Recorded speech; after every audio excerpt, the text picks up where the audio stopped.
Hey, this is Charlie Zelli, Chair of the Metropolitan Council, and this is the Metropolitan Council meeting on December 8th, 2021. You know, before I call the meeting to order, I just want to go through some usual logistics that this is a virtual meeting that I have called and determined in our best interests under section 13D.021. And if you're tuning in publicly through our YouTube channel or through the website, you may participate by submitting comments to public.info@metc.state.mn.us, and we're going to respond promptly.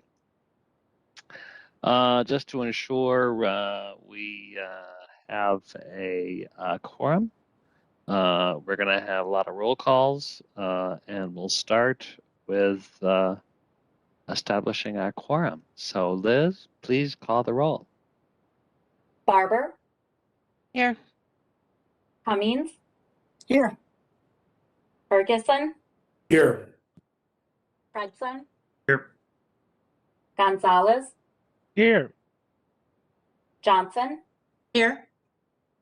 Lee? Here. Lilligren? Here.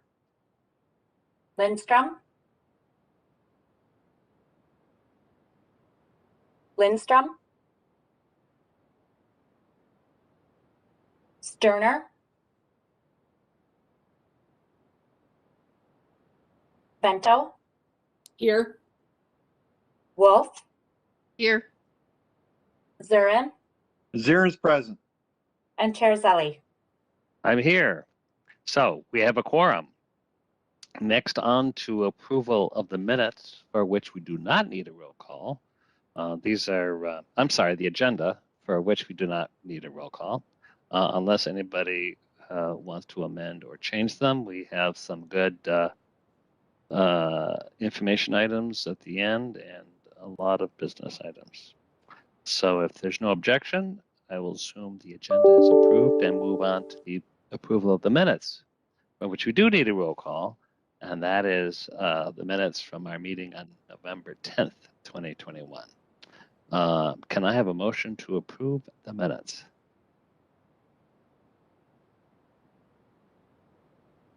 Cummings moves approval. Wolf seconds. Thank you, and thank you. Any discussion? All right, hearing none. Liz, please call the roll. Barber? Aye. Cummings? Aye. Ferguson? Aye. Fredson? Aye. Gonzalez? Aye. Johnson? Aye. Lee? Aye. Lilligren? Aye. Vento? Aye. Wolf? Aye. Zurin? Aye. And Chair Zelli. Aye, the minutes are approved. We're on to our public invitation. This is an opportunity in our agenda where we welcome public comment. And we have 3 people who've pre-registered today to speak. And as I call your name, you or staff will unmute your line for you to make comments. You have 3 minutes approximately to offer comments. And when you're finished, we invite you to leave the meeting and watch through the YouTube or website channels. So with that, let's start with Ryan Timlin. Ryan, are you there? Yes, I am here. I'm also, just to let you know, I'm with Ron Kamueller here, who is one of the other 3 speakers. We'll call on him next. Go ahead, Ryan. All right. Thank you, council members, and thank you, Chair, for letting us speak today. We spoke at the transportation meeting back on November 22nd about our concerns with this work, with the rust mitigation work being outsourced from Metro Transit. I won't have time to get into the history of outsourcing work at Metro Transit, but I can say, and specifically I should say at Light Rail, I can say the returns of this have not been good. Outsourcing has led to more problems than it has led to eliminating problems over in this portion of Metro Transit. We have discovered since the transportation meeting that about 5 years ago, 10 rail cars were pulled off the line because of the serious rust issues that were developing. A declaration of emergency was signed off on back then by Wes Kustra, who was the regional administrator at the Met Council at the time. We were not facing, at that time, we were not facing the mechanic shortage we are today. We had the capability to hire and fill in positions for this emergency back then, but those actions did not happen. There was not an urgency to hire for many of these positions for this job, this type of work. Now, 5 years later, after the crew that we currently have in the body shop, who have worked tirelessly to find ways and resources to fix these trains and keep them moving, now 5 years later, Metro Transit is trying to get these trains off the property and get them fixed. I don't know how many of you on the council are aware that the construction at the Blue Line facility is almost done and near completion. With the new body shop there, there's more space in that facility to fix the LRT vehicles, specifically in the body shop area. There's more room than in the past. Not only that, but we currently, as I stated in the last meeting, we currently have 25 of the 27 new trains that can be put on the line while to fill the gap while this work is being done. This is also along with current shortage. Well, actually, shortage is not the word I want to use. I would like to say with the low ridership levels we have at this current time. And just the other factors that I've mentioned as well. I think we have the capabilities at this time to keep the work in-house. I do also want to say, though, I hope the governor is aware of what is going on here. I would hope that he would not want to see work and taxpayer dollars being shipped out of state when it could have been done here. The concerns we have in the union, and the biggest concern we have in the union, is about this work going down to Louisiana. And I'd like to specifically point out, Louisiana does not have the best labor laws out there. I don't know what they have they don't have the best prevailing wage laws as well, I'd like to point out. Also, the fear here is that the worker protections in the state of Louisiana are not as good as they are in Minnesota. We feel, these workers should be getting the same wages and benefits in a state like Louisiana that they should be getting here in Minnesota. But more importantly, we feel they should have the same worker protections for safety issues that we have here in Minnesota. And I have to say, we have to give big thanks out to the labor movement and all those who have helped out in the labor movement to make sure Minnesota has laws like this that protect workers. I just want to reiterate, we have a concern of worker exploitation in this situation. The last thing I would like to point out, though, is also currently there's a de facto freeze at hiring at Metro Transit in the LRT department due to the testing situation that has developed. I think with this situation, there's 3 or 4 people that we're aware of that are trying to get jobs here. With this currently being the situation, I think instead of doing testing, Metro Transit has an evaluation process. This is a great time to bring these workers in and use the evaluation process that Metro Transit has for its hiring and new employees, to use that to make sure these workers are totally capable. I believe that they probably are capable to do this work. I also just want to add, ATU has a key. I'd like to really reiterate, we like many here, want this work to be a safe environment. And for those who don't know, one of the reasons the last contract was dragged out was we were trying to get a lot of language in there around safety. So I really want to reiterate, ATU is very concerned about safety as well. And the last thing I'd like to add before I hand this over to Ron Kamueller is right now is an opportunity for us to work with Metro Transit and the council in an apprenticeship program to develop the workforce that ATU and the Met Council needs to keep these cars moving. just like we're doing right now in the bus apprenticeship program. And for those who don't know, it's the union along with the company in the bus apprenticeship for the bus operator apprenticeship program that is really working to make people realize this is a career, not just a job. And we really want that to be understood here. That is what we're trying to create. That is what we want. We want people to look at this as a career, not just jobs.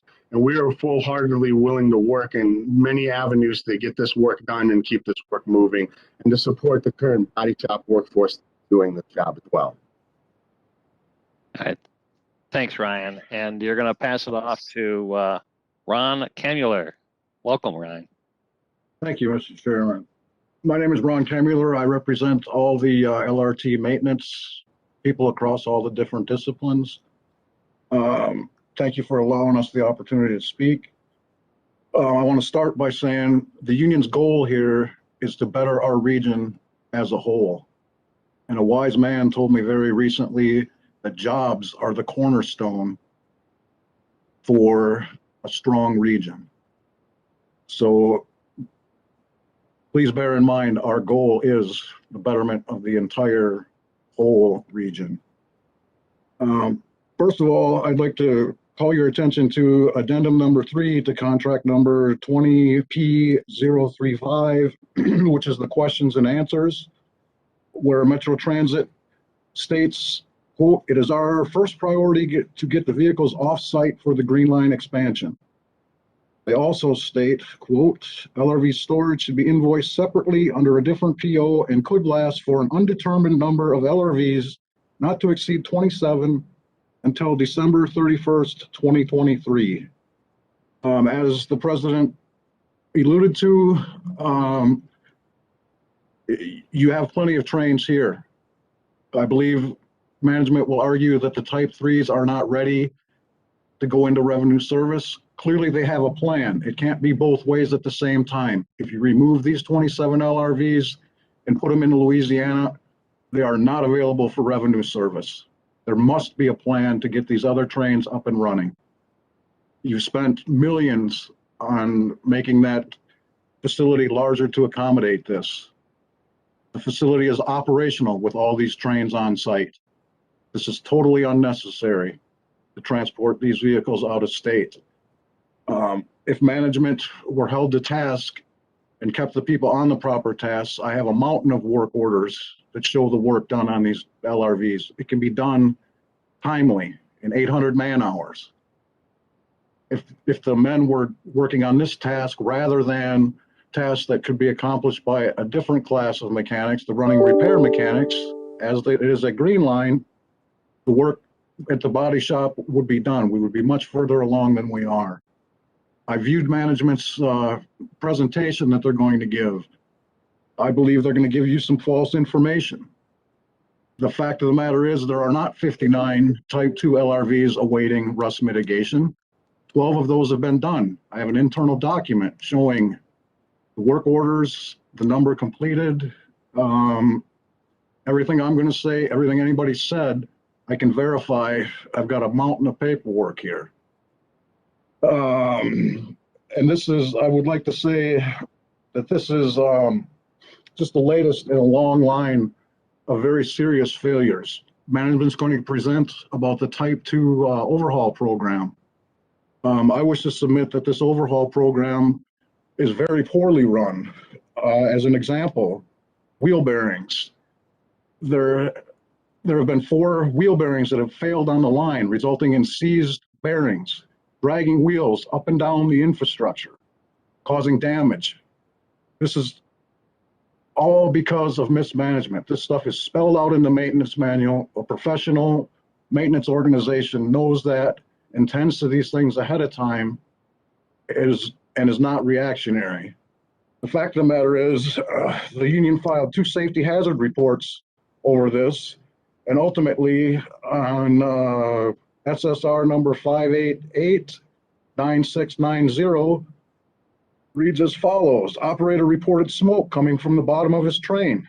TCC was called and fire started, meaning the fire department. The train was uncoupled and moved east towards Broadway Street. The 2-car train was sent to Minneapolis.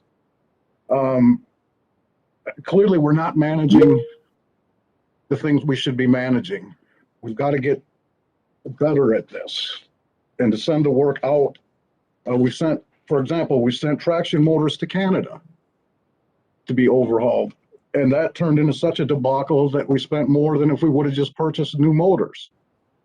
As a point of information, I've requested this data from Metro Transit back on November 9th. To date, I've still not been provided the data. So we're not transparent either in what it is we're doing. And I think that should be problematic for everyone. This council isn't aware, but prior to you coming on board, Metro Transit entered into a contract with Kenora Brake Company to overhaul electro-hydraulic units and motor truck calipers. That turned out to be less than efficient.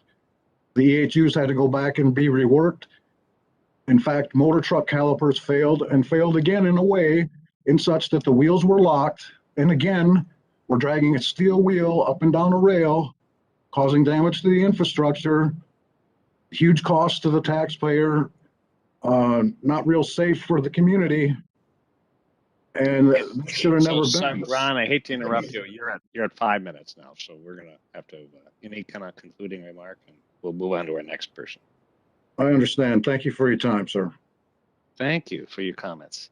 Now we have John Hawthorne, who is here. Go ahead, John. Thank you, Chair and members of the council. There is no sense of urgency. We have the 25 of 27 Type 3 LRVs on the property ordered for the Green Line extension and currently not being used.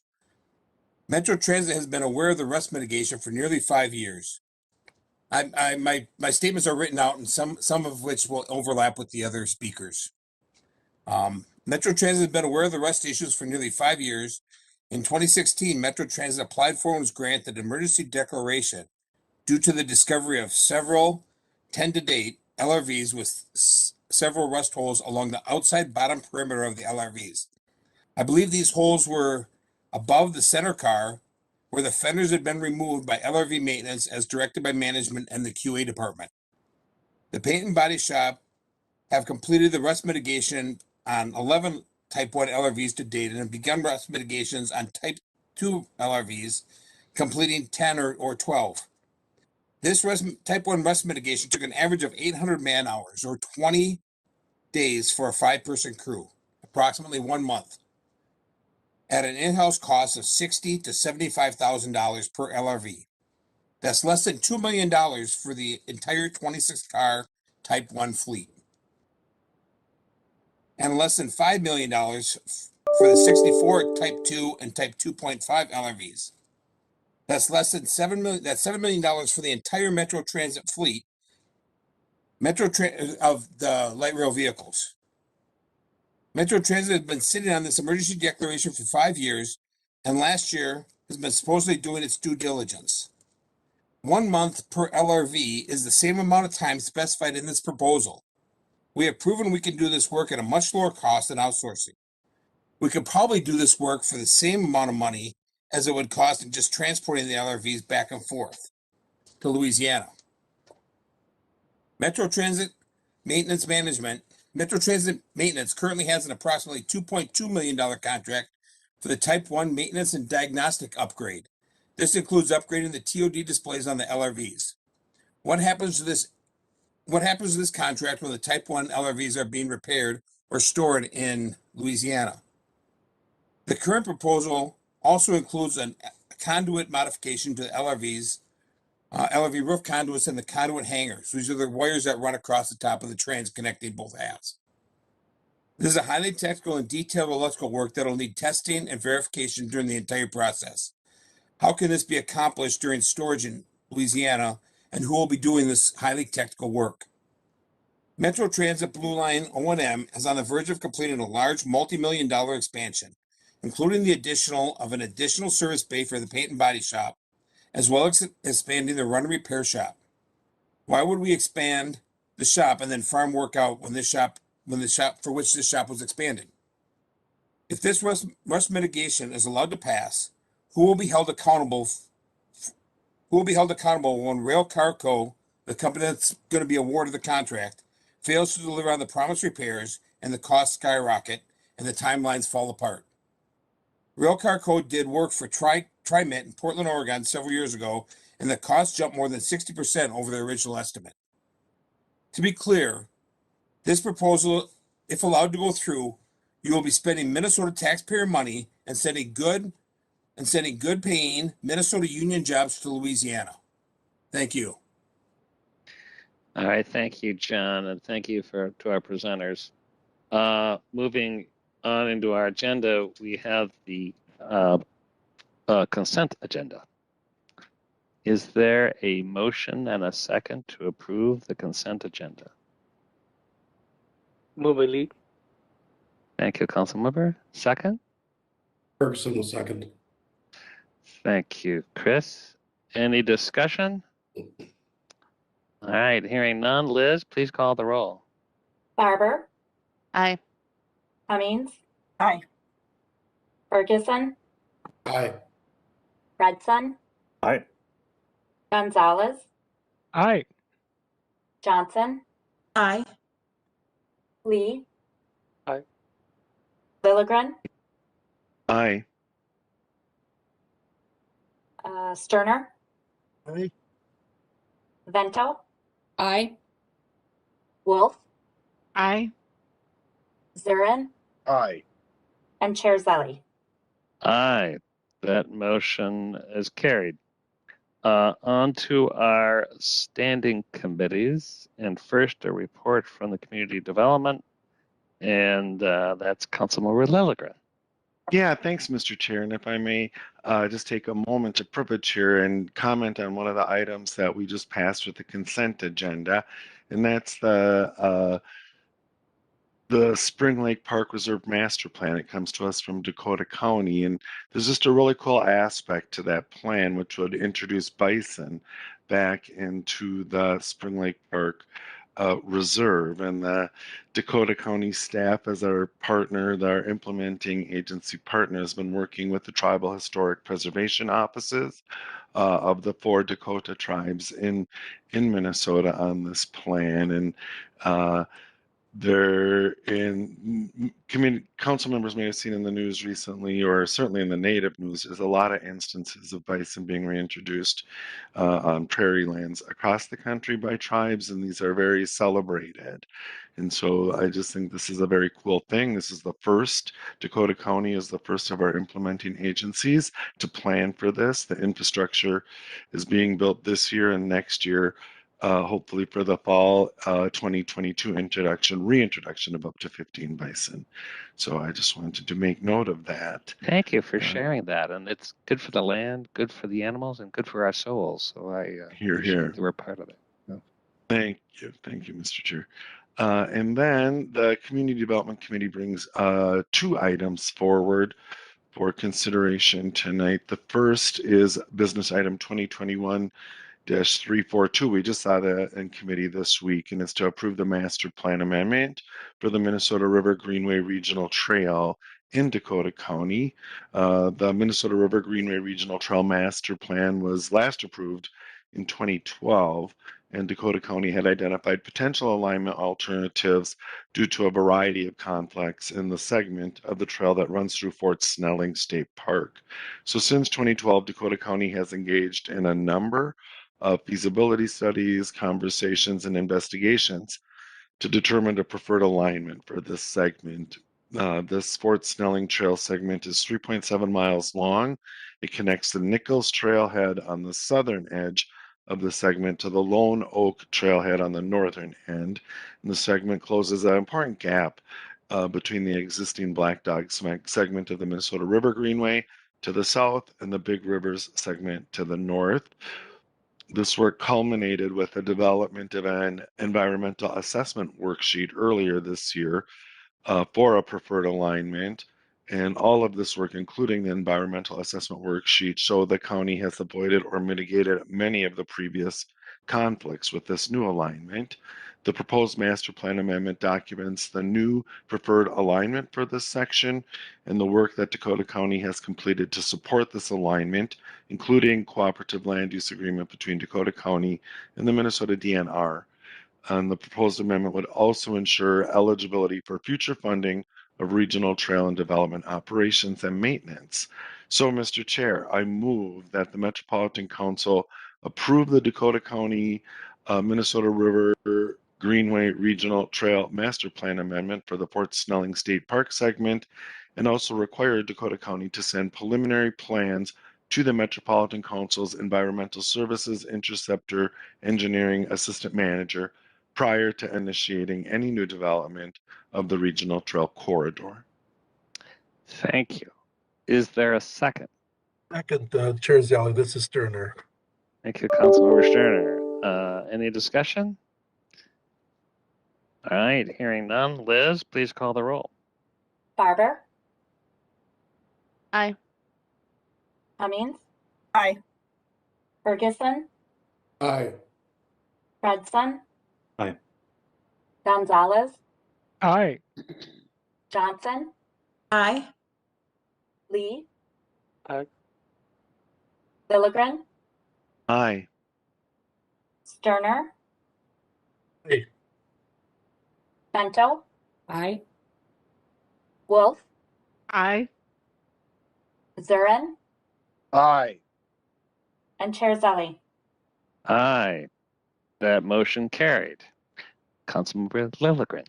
Yeah, thanks, Mr. Chair. The other item coming from Community Development Committee is business item 2021-349. This was also heard in committee this week, and it's to extend planning assistant grant agreements. In summary, in 2016, the Metropolitan Council approved a planning assistant grant program to help local governments in the region develop their 2040 comprehensive plans. The council made $1.9 million available to 70 eligible grantees on a non-competitive basis, consistent with the statutory direction for planning assistant funds. In 2018, the council authorized our staff to administratively review and execute extensions to these planning grant agreements. 37 communities applied for and received extensions at that time. In subsequent review of plans, council staff have found that 15 to be incomplete, and in March 2021, council staff extended these grantees' grant agreements to December 31st, 2021. While council staff are actively working with the remaining 10 grantees to help them submit their plans for review, staff does not anticipate that they will be complete before the end of this year. Therefore, staff are recommending a final round of grant extensions to complete this work with the remaining local government. So that includes 10 grants totaling $188,000 that are impacted by this action. So, Mr. Chair, I move that the Metropolitan Council extend planning assistant grant agreements until June 30th, 2022 for grantees with incomplete 2040 comprehensive plans. Thank you. Is there a second? Johnson seconds. Okay, Councilmember. Any discussion? All right, Liz, you may call the roll. Barber, Aye. Cummings, Aye. Ferguson, Aye. Fredson. Aye. Gonzalez, Aye. Johnson, Aye. Lee. Aye. Lilligren, Aye. Sterner, Aye. Bento, Aye. Wolf, Aye. Zurin, Aye. and Chair Zally. Aye. That motion carried. The Environment Committee has reports on the consent agenda, as does the Management Committee, which brings us to the Transportation Committee. Councilmember Barber. Thank you, Mr. Chair. We do have 5 items for the council this evening. Our first item is business item number 2021-240 regarding the approval of the 2021 Title VI Service and Facilities Monitoring Study. Every 3 years, the FTA requires Metro Transit and Met Council to review the amount and quality of transit service and facilities in communities of color and low-income areas as compared to council policy, procedure, and practice. The purpose is to ensure that prior decisions related to the distribution of transit service and facilities have not resulted in disparate impacts on communities of color or disproportionate burdens on low-income groups. We are required to establish and then evaluate our performance against standards in 6 areas: distribution of transit amenities, maximum vehicle load, vehicle headway, on-time performance, vehicle assignment, and service availability. Route stops in areas are categorized as serving communities of color and/or low-income groups if the BIPOC population in the block group exceeds the Metro Transit service area average of 31.3%, or the low-income population exceeds the Metro Transit service area average of 22.8%. The results showed no disparate impacts or disproportionate burden for any of the standards mentioned above. In most cases, we met the standard at a higher rate for routes and areas serving communities of color and low-income groups compared to the rest of the region. Therefore, Mr. Chair, I move that the Metropolitan Council approve the results of the 2021 Title VI Service and Facility Standards Monitoring Study, which shows no potential for disparate impact on communities of color and no disproportionate burden on low-income communities. Thank you. Is there a second? Wolf seconds. Thank you, Wendy. Any discussion? All right, hearing none. Liz, please call the roll. Barber, Aye. Cummings, Aye. Ferguson, Aye. Fredson, Aye. Gonzalez, Aye. Johnson, Aye. Lee, Aye. Lilligren, Aye. Sterner, Aye. Bento, Aye. Wolf, Aye. Zurin, Aye. and Chair Zelli. Aye. The motion carried. Councilmember Barber. Thank you. Mr. Chair, council members, business item number 2021-306 is regarding the approval of the Southwest LRT civil construction change order for the Kenilworth sheet pile installation. The sheet piles are used to support the excavation to allow the contract to install the sheet piles, minimize potential vibration impacts to the structures. The design prescribed using a press and piling method to meet this requirement, a method that has been in use around the world for several years. Due to unforeseen conditions encountered while installing the sheet piles, the contractor had to modify the installation approach, which included pre-drilling and resequencing sheet pile installation. The pre-drilling led to settlements at the ground surface. The settlement required the project team to reassess the construction approach. Out of an abundance of caution, it was determined that an alternative support of excavation method be used adjacent to the sensitive structures, which has been addressed through a separate change order previously approved by the council. The proposed change order is for the cost of the additional labor and equipment time to install the sheet piles for the tunnel.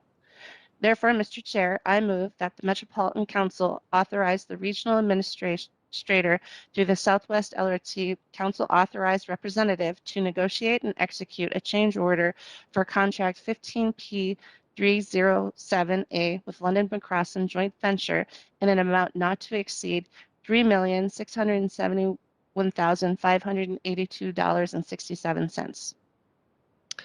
Thank you. Is there a second? Cummings seconds. Thank you, Councilmember. Any discussion? All right, Liz, please call the roll. Barber, Aye. Cummings, Aye. Ferguson, Aye. Fredson, Aye. Gonzalez, Aye. Johnson, Aye. Lee, Aye. Lilligren, Aye. Sterner, Aye. Vento, Aye. Wolf, Aye. Zurin, Aye. and Chair Zelli. Aye. That motion carried. Councilmember Barber. Thank you, Mr. Chair, council members. Business item number 2021-311 is regarding approval of Amendment 7 to the HDR contract for the Blue Line Extension project. The Metropolitan Council and HDR Engineering Incorporated entered into contract in December 2014 to complete the National Environmental Protection Act activities. The FTA has published the 2021 capital investment grants and has determined the LRT remains in the engineering phase in the New Starts program. Therefore, additional environmental work will be a continuation of the work already conducted by HDR. It is to Metropolitan Council's advantage to authorize a sole source contract amendment to HDR, allowing HDR to continue to provide support for environmental services in the advancement of the BLRT project.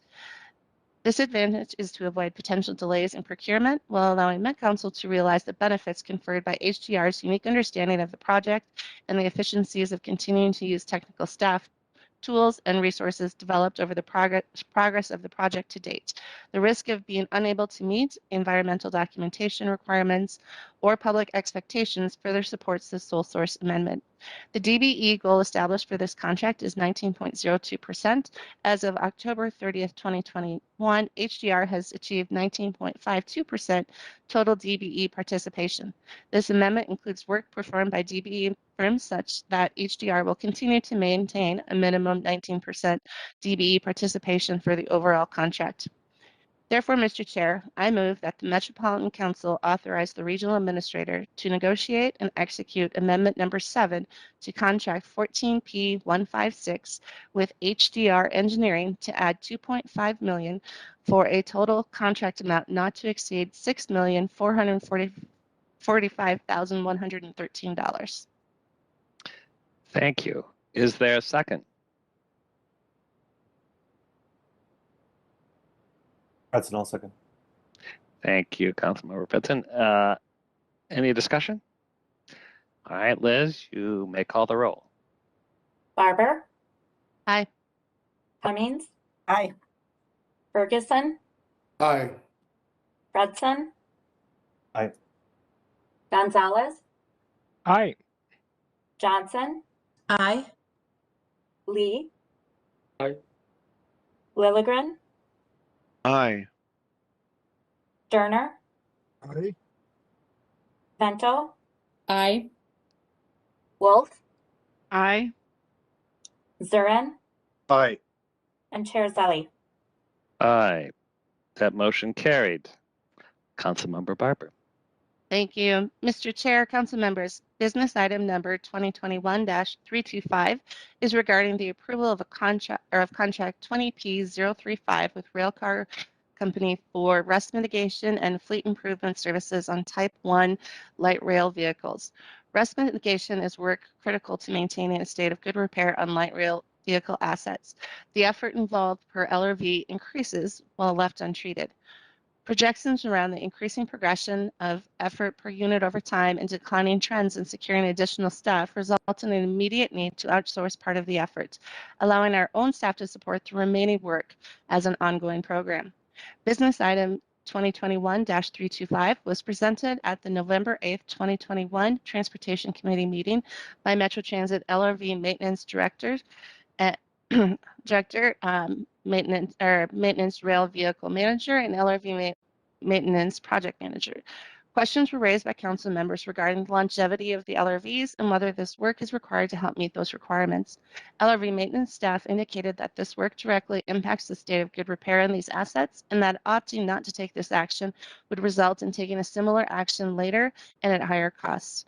Member Fredson raised questions regarding the details of the transport of LRVs and location of work. Ultimately, the motion was made by Chambliss and seconded by Zarin, and the motion carried with Fredson abstaining. We did have additional reports out to the Transportation Committee, and we have invited Brian Funk from Metro Transit to provide a short presentation here to the rest of you as well. Welcome, Brian. All right. Good afternoon, Mr. Chair, and thank you, Councilmember Barber. I think we have a presentation that will be pulled up here.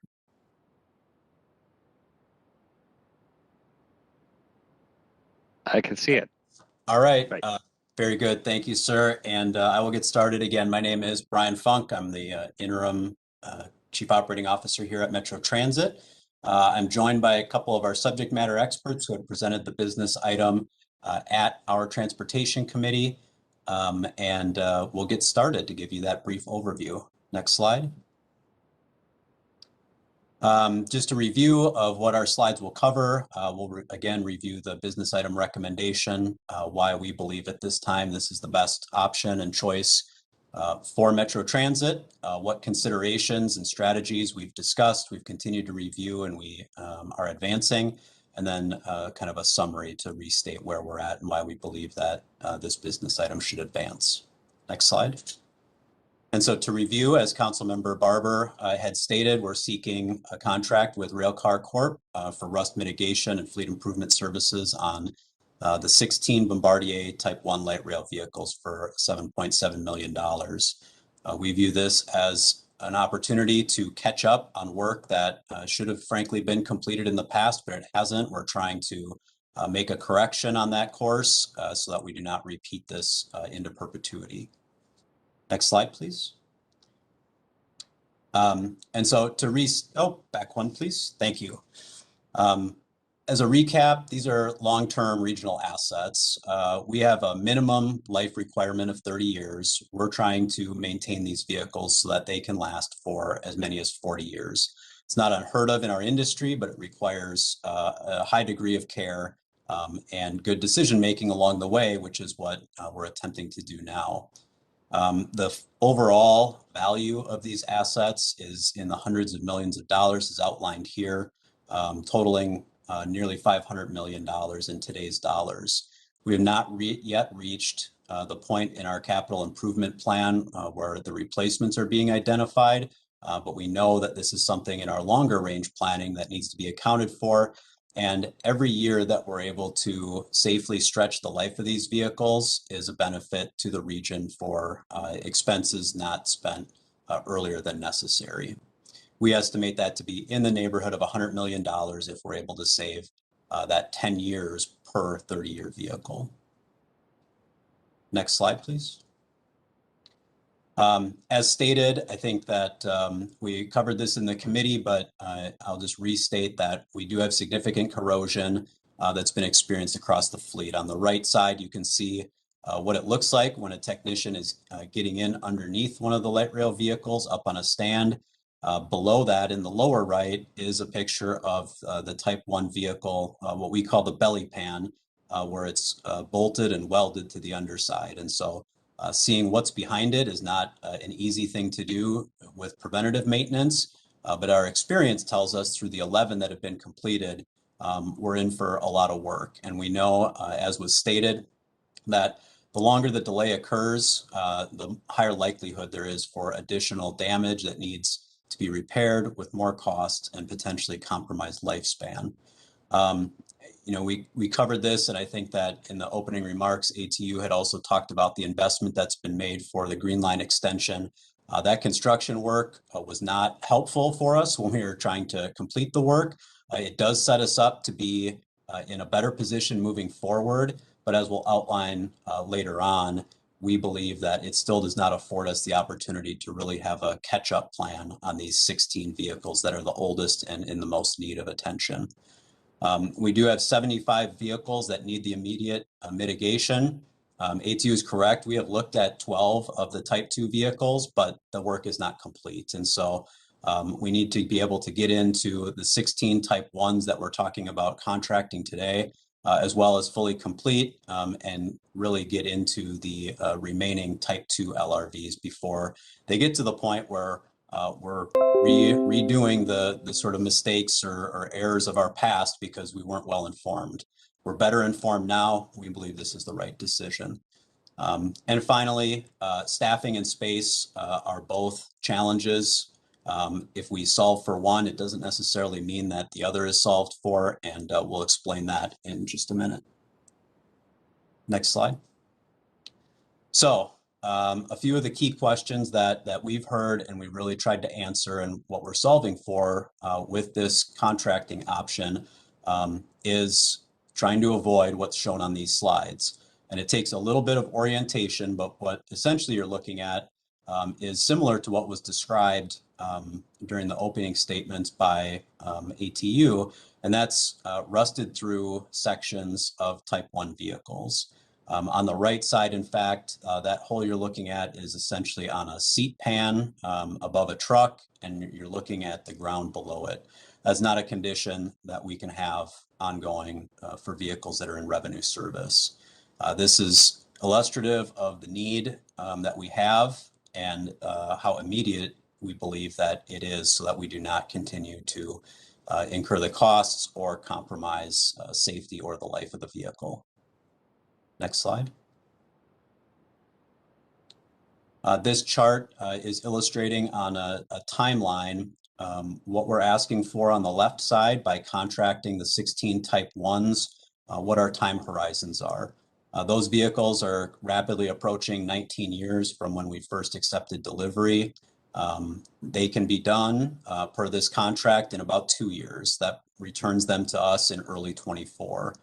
That would allow us to really get started right now on the Type 2s, which is row 2 in the slide on the left, or in the chart on the left, when they're closer to 10 years old for the early acceptance. That work, thanks to our skilled technicians, can be done in about a 7-year time horizon, and then we can move into the next fleet, and then we'll have the next fleet, and then we'll be back to do another round of overhauls for the Type 1s, and the process repeats as we're taking care of these long-term assets. If we fail to take the action on these 16 Type 1s specifically and continue to do that work in-house, that will be our sole focus for the next several years, will not allow us to start to make up ground or get into the Type 2s as early as we think is critical. So on the right table, you can see that these projections would mean that we would not get into the Type 2s in earnest until about 2027. Next slide. One of the other questions that we really asked ourselves and wanted to work towards is whether or not this work took away from our current or future employees. As stated, we do not see this work as replacing any current jobs. In fact, we're in a deficit that I'll get into in a moment. We still have jobs that we need to fill long-term that expand our needs. Those jobs are not negatively impacted by this. And you could see the size of our fleet, it's growing. Things are going to need attention over the coming years, and that needs to be our focus as we grow into this, because this is an option that we hope to not need to repeat. We believe, again, it's an effective catch-up strategy, but it's not our long-term go-to. And the final bullet just really kind of summarizes it, is that there is still so much work that needs to be completed that we're going to be partnering. And I had a good productive discussion actually yesterday with a couple of the union members and Ryan, John, and Ron. And I think that, we're going to set a path forward to course correct, to really look at what opportunities do we have to partner together on things like an apprenticeship program or other opportunities to be able to add those jobs, but it does not solve for that more pressing need, which is the 16 LRVs that we believe should be contracted. Next slide. So adding staff to do this work, as I said, our goal is to add staff, but we're not able to hire fast enough to catch up with the 16 that we're talking about today. We're in a challenging job market that's been well documented. Many industries are facing that, especially technical and skilled trades. We currently have 21 technician vacancies. And the way that our system works is that the paint and body shop is a position that a vehicle technician moves into. And so if somebody moves into that job through a bid process, that's great for the paint and body work, but it leaves a vacancy behind in another area, such as our running repair, which is charged with getting trains out for daily service. And so when that happens, now we need to replace that person as well. Each one requires a significant investment of time to make sure that people are well-trained, proficient in their craft. That's good for everybody involved. But again, with what we feel is a pressing need, it leaves gaps in our system, especially for the service that we're trying to provide day in and day out. Next slide. You can see on these charts here, on the left side, you can see a decreasing trend in applications by month. This is not a good indicator of where we're at and what we have for prospective candidates. On the right side, we can see the winnowing of number of applications received starting at 41 on the top, following each step through the hiring process. As was noted, we're currently not using tests that were called into question. And so we're looking at other screening opportunities that may be of use and of value to make sure that both the prospective employees have the aptitude and skill set to be at that starting level, and then be able to come in to receive the training. But that's a good game plan for a little bit longer term, which we're really excited about, as I mentioned earlier, but it doesn't help us today, which is the challenge and what the business item is before us today. Next slide, please. And so if we solve for staffing, which you can see is a significant challenge, will we have the adequate space? And right now, we do not believe we have both the space to complete that catch-up work in-house, even if we have the staffing, and continue to advance the Type 2 overhaul program as aggressively as we think is necessary, so that we don't continue to find ourselves behind the curve trying to play catch-up. In addition, we have the 2 paint and body booths and a kind of a smaller running repair bay area. Those spaces are also needed for other tasks, including accident repair and vandalism, to make sure that the trains that are active, part of our active fleet, are able to stay in service, look good for our customers and stakeholders. And that's something that we try to take pride in. So we can't just offset everything and focus on this because we have multiple things going on at the same time. Next slide. Another question has been, why Louisiana? Louisiana is not the location that we chose, but reiterate that FTA funding does not allow for a geographical preference when selecting bidders. And in this case, we advertised the RFP and there were no in-state bids. So we aren't able to set additional points or higher scores for Minnesota companies, even if the goal is to keep that work in-state. But we didn't even receive any in-state bids. In fact, we only had one bid that was submitted. That required extra diligence by the project evaluation team and procurement team to make sure that this company was responsive, was able to submit a bid that was reasonable, and that they had a book of business that we felt was worth awarding a contract to. I will say that even though the vehicles would be transported south of here to Louisiana, we have included the requirement for us to have on-site supervision so that we're able to check milestones and make sure that any additional scope is approved by staff who know what they're looking at. Next slide. So in summary, what we're seeking here today, again, is a catch-up strategy. It's 16 of our current 91 active light rail vehicles. We're trying to maintain these assets for the long haul for up to 40 years.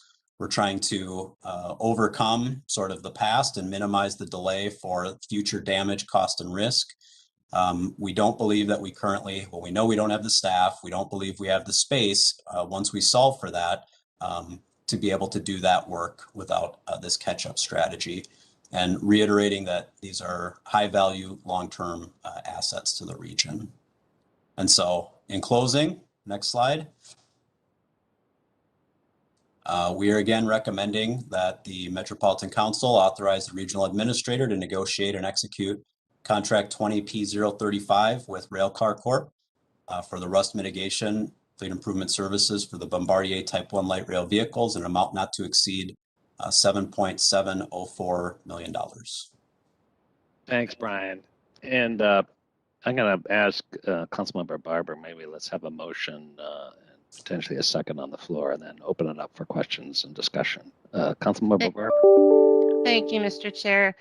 Therefore, Mr. Chair, I move that the Metropolitan Council authorize the regional administrator to negotiate and execute contract 20P035 with Railcar Corp for rust mitigation fleet improvement services on the Bombardier Type 1 light rail vehicles in an amount not to exceed $7,704,246. Thank you. Is there a second? Wolf seconds.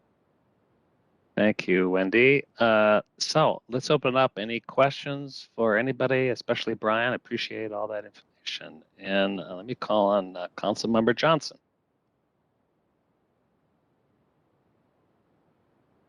Thank you, Mr. Chair. Brian, just a couple of quick questions. In your presentation, I thought you said that we received the vehicles 20 years ago. Is that correct? Mr. Chair and Madam Council members, so we started to receive the Type 1 vehicles late 2002, early 2003 is my understanding. So we're quickly approaching that 20-year timeline. So I just have a clarifying question. So Green Line was put into service in 2014. So we got the vehicles in 2011? Mr. Or, Chair. I'm sorry, we got the vehicles in, I'm sorry, I'm just trying to do the math. If it was in service 7 years ago, how are we having trains for 20 years in advance of opening the line? So, Mr. Chair and Madam Council members, so what we showed on slide number 7 was that if we contract the Type 1s, those are the oldest vehicles we have that we started receiving in, I believe it was late 2002. Then the Type 2s currently would be 10 years old. That would be the oldest of the Type 2s, would be 10 years old next year. We opened in the first half, June 14th of 2014. We started receiving cars at the end of 2012. So am I not understanding what we've had for 20 years? The Type 1s are for the blue line, the Type 2s are for the green line. That's Okay. accurate. Okay. Okay. All right, that helps. And then I have another, if I may just. Sure, go ahead. A couple more questions, thank you. So this is obviously very significant. It's very costly. So why haven't we identified this and taken measures since this has been an issue that it seems by the presentation has been bubbling for at least 5 years?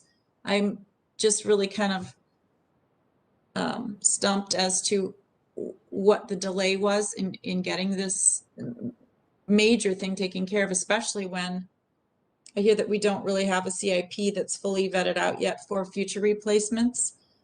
The costs are exorbitant, in my humble opinion, to keep this going operationally. So I'm just trying to understand what was the delay or what was the cause for not dealing with this sooner? Mr. Chair and Madam Council members, so I think there are a couple of primary factors. One comes back to the level of staff that we have for the work that's necessary. Second, we admittedly got a late start on this. As it has been explained to me, we did not expect that the degree of rust that needed to have the attention and focus was going to be as significant as it is. And so when that was discovered, we had completed, or we were in the process of completing 11 LRVs. And in mid-2020, it was decided that we would evaluate, can we come up with a catch-up strategy? Is there another way to go about this so that we don't need to continue to have the delays and we can start to make up ground? And so that process to develop a scope of work and put the proposal out started in 2020. The bids were received and evaluated the first half of this year, and now we brought it forward to Transportation Committee in early November. Okay, thank you. I'm still really concerned about how we didn't know these things, and I don't know if it's just because of our terrible climate. We know that our climate isn't usually friendly to these types of materials, but you know, for all of the planning and all of the work that's gone into getting these things up and running, to find ourselves kind of behind the 8 ball here, for me, is concerning. Was, you know, in the, you know, and just to the point too of getting a CIP in place so that, you know, we can see what's coming and what's ahead of us. I'm, you know, concerned that I don't know why we didn't get bids from anybody in state, but you know, if this is our catch-up strategy, we still have to figure out how we're going to do rust mitigation. Is it our plan to bring that in-house as ATU is suggesting? Yeah, so Mr. Chair and Madam Council Member, that is correct. And so I'll say that we have continued to work through funding to be able to fund overhaul programs for these vehicles. When I was referring to our 5-year CIP and the lack of the high dollar amounts, that was to fund the replacement, the eventual replacement of those vehicles. And so that's certainly known through our asset management program, but it's not something that we would schedule in and start to seek funding for from either partners or grant opportunities. And so I hope that that clarifies it. But the goal by doing this catch-up strategy is to set ourselves on a course where we're able to do as much of this work in-house as possible moving forward. Councilmember Barber, did you want to add to that? Yes, thank you, Mr. Chair. One of the big fiscal impacts that you really have to look on the long-term plan is FTA requires us to keep these vehicles for 30 years, but it's our plan to keep the vehicles for 40 years. When you look at those big dollars of what it costs to purchase replacement vehicles, it is quite profound. And so the better system that we build both to catch up and also to build an ongoing rust mitigation system is what will keep us in a good state of repair going forward and helps us be able to manage that capital investment down the road and not have it be sooner. Moving in 10 years would have a profound impact on our finances. Thank you, Mr. Chair. Thank you for that clarification, Councilmember Barber. Can I just ask this too, with the presentation that ATU members gave us today, saying that they can take on this work and saying that they have concerns about sending this off to other places, and even though you said that we've got a supervisor that'll come to go down and make sure the work is being done, but I mean, I just want to take at face value and to heart, you know, what's being presented by ATU members today, and it's in stark contrast to what this recommendation is. So I don't sit on transportation. I have not been in the loop. I know there was something that was sent out earlier to council members about this issue. But I'm just trying to get my head around what I heard earlier and where we're going today. I know it's time is of the essence on this. I'm just really, I guess, you know, it is what it is. We find ourselves here, but you know, you want to have a lot of faith in these big ticket items and you want to have a lot of faith in how we're going to proceed. And I think the course that's being laid out is rational and reasonable, but I'm just trying to, you know, again, understand I guess the diverging comments that were made earlier by people who work for us on these vehicles. I know we had a couple of hands. Councilmember Sterner, you had your hand up, and then followed by, let's see, Councilmember Zarin, and then Vento. So I'll make a note. Go ahead, Phil. All right, thank you very much. I guess my first question has to do with like what's our maintenance program like with washing the ones and maybe catching the rust earlier and maybe the use of our salt. I mean, have we taken actions on those where a lot of this stuff is kind of preventative? I know we have harsh climate, but I think sometimes I know some of our vendors with trucks and that by a regular washing program can get the salt off and can make these vehicles last longer. So I'm just kind of wondering what we do on that side of thing, on the use of the salt and our washing and our maintenance of our vehicles preventative wise. Mr. Chair and Councilmember Sterner, good questions. And the good news is that part of the investment from Southwest LRT included a much improved wash system at the Hiawatha facility. We now have a system where we're able to have 3 cars, which is our traditional train set, pulled into the washing system as one unit. In the past, we had to break up those units. It was much more labor intensive.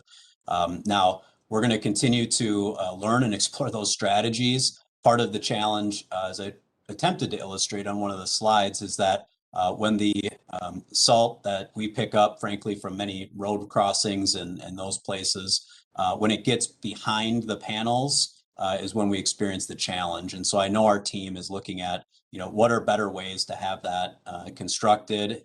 What are areas that we can attack it earlier so that we don't have problems to the degree that we've been experiencing with those initial vehicles. And I'll say that the type 1s, as we refer to them, I apologize for some of the jargon, but those very first vehicles that we had purchased, were just that for Metro Transit. And so they were our very first vehicles. And we've admittedly had to learn some lessons the hard way, and we're trying to do better. So that's, what I can say. And I'm sorry for that, but we're really trying to do some makeup so that we don't continue to repeat issues into the future. Okay, and I just had maybe one other question, Chair Zally. Sure, go ahead. Mr. Funk. The other one has to do with like the bid process. Like when I see like we look like we had one bid come in, and I don't know if like why we're not getting more bids. Is it complicated? Because I think as companies like with body shops, I know cars are different than buses and trains, etc. But it just seems like it's in our wheelhouse, being in Minnesota, Michigan, we're the Rust Belt, that we don't have any carriers here. And I'm just kind of wondering why I didn't get more bids. Is it a complicated bid process, or it's just really the size of it and that no companies came forward? But if you could just maybe share a little bit of that, I'd appreciate it. Sure. So, Mr. Chair and Councilmember Sterner, I'll give it a shot, and I'll see if any of the others wanted to augment this. But really, I believe that it came down to relative specialized work, the degree of sort of engineering services that we required, and then the size and scope of that project. It is significant, which can be appealing for some, but it's certainly not appealing for all. Especially when working on rail cars, which we happen to be the only light rail system in our area and kind of anywhere close to Chicago. So it may have not been as familiar for some or understanding, but we really did try to do due diligence to see if there were others who were acceptable bid holders that would be interested, or plan holders, excuse me. Okay, thank you. I'm complete. Thanks. I think the next was Councilmember Zarin. Is that correct? Thank you, Chair Zelle.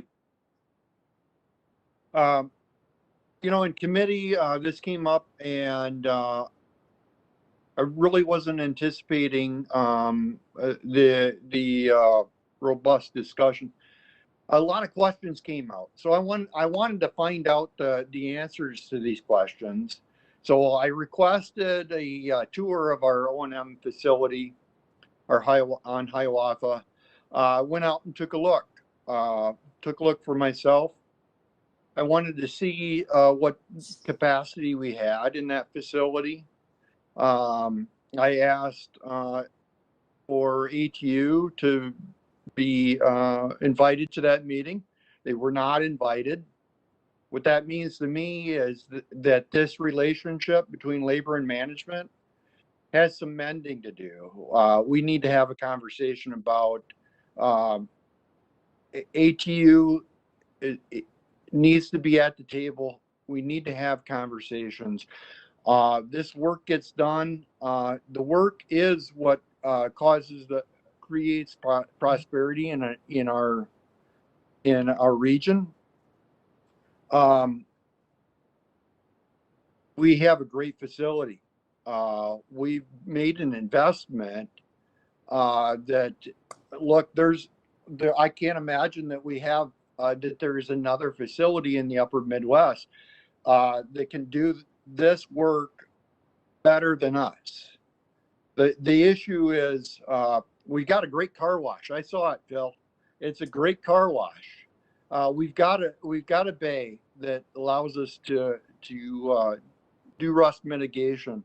I saw a lot of empty bays, mostly because those new bays are not quite ready. I saw a substantially completed facility. I saw a garage that had cars in it but wasn't completely full. I saw our capacity has grown. We're, in my estimation, and having conversations with people on the floor and in that facility is and testimony we've heard. I accept the $800 per car. Look, 3 people. We need 3 more people, and then we can do this in-house. And that's 7.5 cars a year. If we put 3 more people on, where we get those, we need to put a full court press on finding people, bringing them in. I got to imagine that there are 3 people out there somewhere that would like to come from the automotive industry and work on some really specialized, really cool equipment. I'm going to vote no, because I think we can do this work in-house, and I think going forward, we really need to look at finding an apprenticeship program that works. Have a council that has both labor and management on it, and work to have an agreement on how to fund that, and bring people up. I'm a product of apprenticeship, so I know it works. Thank you, Mr. Chair. Thank you. Let's see, Councilmember Bento, please. Thank you, Mr. Chair. It's hard to know where to begin, but I'll start by thanking the union reps who spoke this evening. I really appreciated their remarks. I was struck by how much I learned from their remarks, and I'm struck by how much I wouldn't know if they had not spoken tonight. So I thank you very much for that. We just recently had employee recognition, and employee recognition is important. But I can't help, I never thought I'd be quoting Richard Branson, particularly at a Met Council meeting. But he has a quote that reads, "Clients do not come first, employees come first. If you take care of your employees, they will take care of the clients." That can be amended. It can be amended to say riders do not come first, employees come first. And when it comes to transit, I think there's an element of that is very evident. And I'm concerned about what our actions tonight will say to our employees if we ignore their request to be made part of the solution for this dilemma that they did not cause. I was struck by the article I read in the Star Tribune a couple weeks ago, and I'm still without an explanation. We are a planning agency, and I think this does not speak well of our planning. So I will be joining Councilmember Zarin in voting no. It's not something I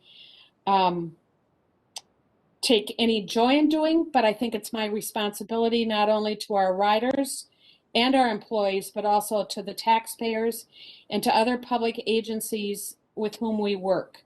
We need to be a role model and do better. Thank you.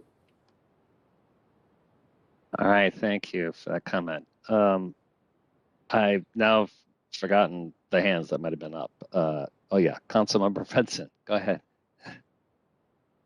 Thanks, Chair. I'll do my best to keep my dog from jumping on my lap.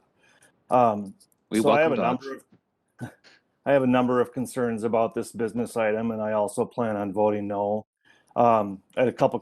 One at Transportation Committee, it was noted that I abstained, and the reason why I did is because the concerns came to our attention at the committee meeting, and I just wanted to learn more about the concerns. But I've now had conversations with Ryan at ATU, but also a couple conversations with General Manager Koistra and one with Brian Funk. And I do want to say I appreciate the honest and straightforward responses from both Wes and from Brian, specifically acknowledging that management made a mistake in not beginning rust mitigation on these type 1 LRVs sooner. 13 years, but now correcting course and beginning the rust mitigation on the type 2 vehicles at 7 years, and committing or stating the intention to complete the rust mitigation on the type 2 vehicles in-house or in shop. They also recognize that ATU wasn't updated on this business item until 2 or 3 weeks prior to it going to transportation. And I think in light of we've known this problem's existed for 4 to 5 years, as Councilmember Johnson said, and that's tough. That's tough to accept. But they did commit to an earlier and better process, and so I just want to recognize that. We have a lot of respect for leadership, for management. I think all of us do. I think it's reflected by our deference to leadership and management and administration and staff recommendations when it comes to business items. And this one, I'm just not there. My concerns are too strong. I've given this a lot of thought, looked at all the background, listened to what management has to say, been privy to a couple emails that other council members have included me on, and the responses to those. But to sum up the concerns, one is this is outsourcing. I don't think there's any question about that. It's referenced twice in the business item. Just on face value, that really strikes me.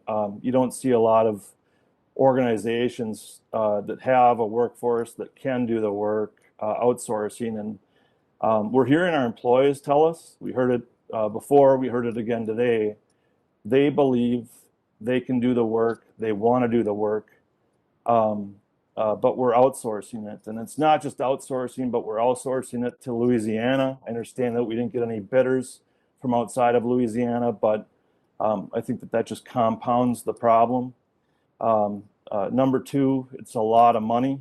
This is a $7.7 million business item. I believe there's actually a $4.2 million option on the item, unless that got removed since transportation. And so we're talking about a total project cost of $11.9 million to complete this. And one question that I would ask is how much of that is going to be spent on just the transportation of the LRVs to Louisiana? A third concern is just, look, what's the cost benefit, right? So our vehicles will be repaired faster, but we don't know about the quality. We heard concerns today from ATU about safety.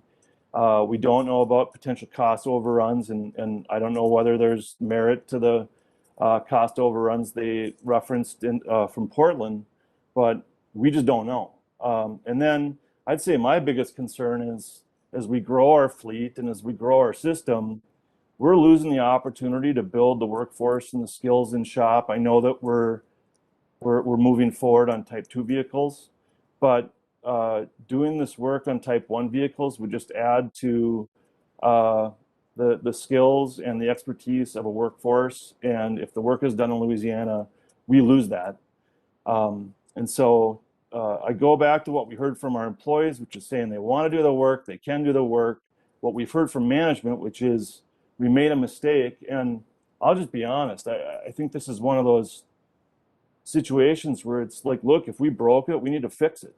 And I realize we got a late start, and so this is about catching up, but we've also known that this is a problem for 4 to 5 years, and I don't feel like it's been treated with the sort of urgency.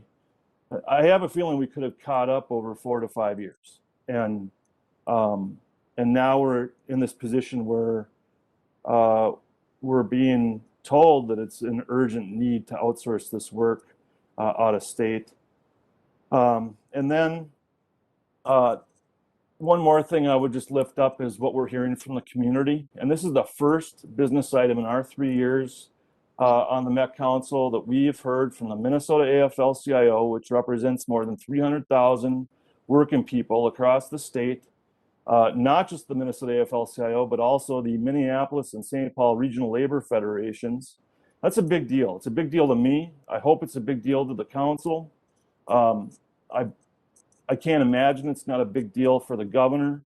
I heard from 2 state legislators who I have a lot of respect for. These folks are strong advocates for transportation. Chelsea Glaubitz, the president of the Minneapolis Regional Labor Federation, reached out to me. She was bewildered. She couldn't even make sense of it. She painted this vision. She goes, Fredson, what are you guys doing? Can you imagine? She goes, can you imagine the look of Metro Transit light rail vehicles on a flatbed train leaving the state of Minnesota and going down to Louisiana? She just said, it's not a good look.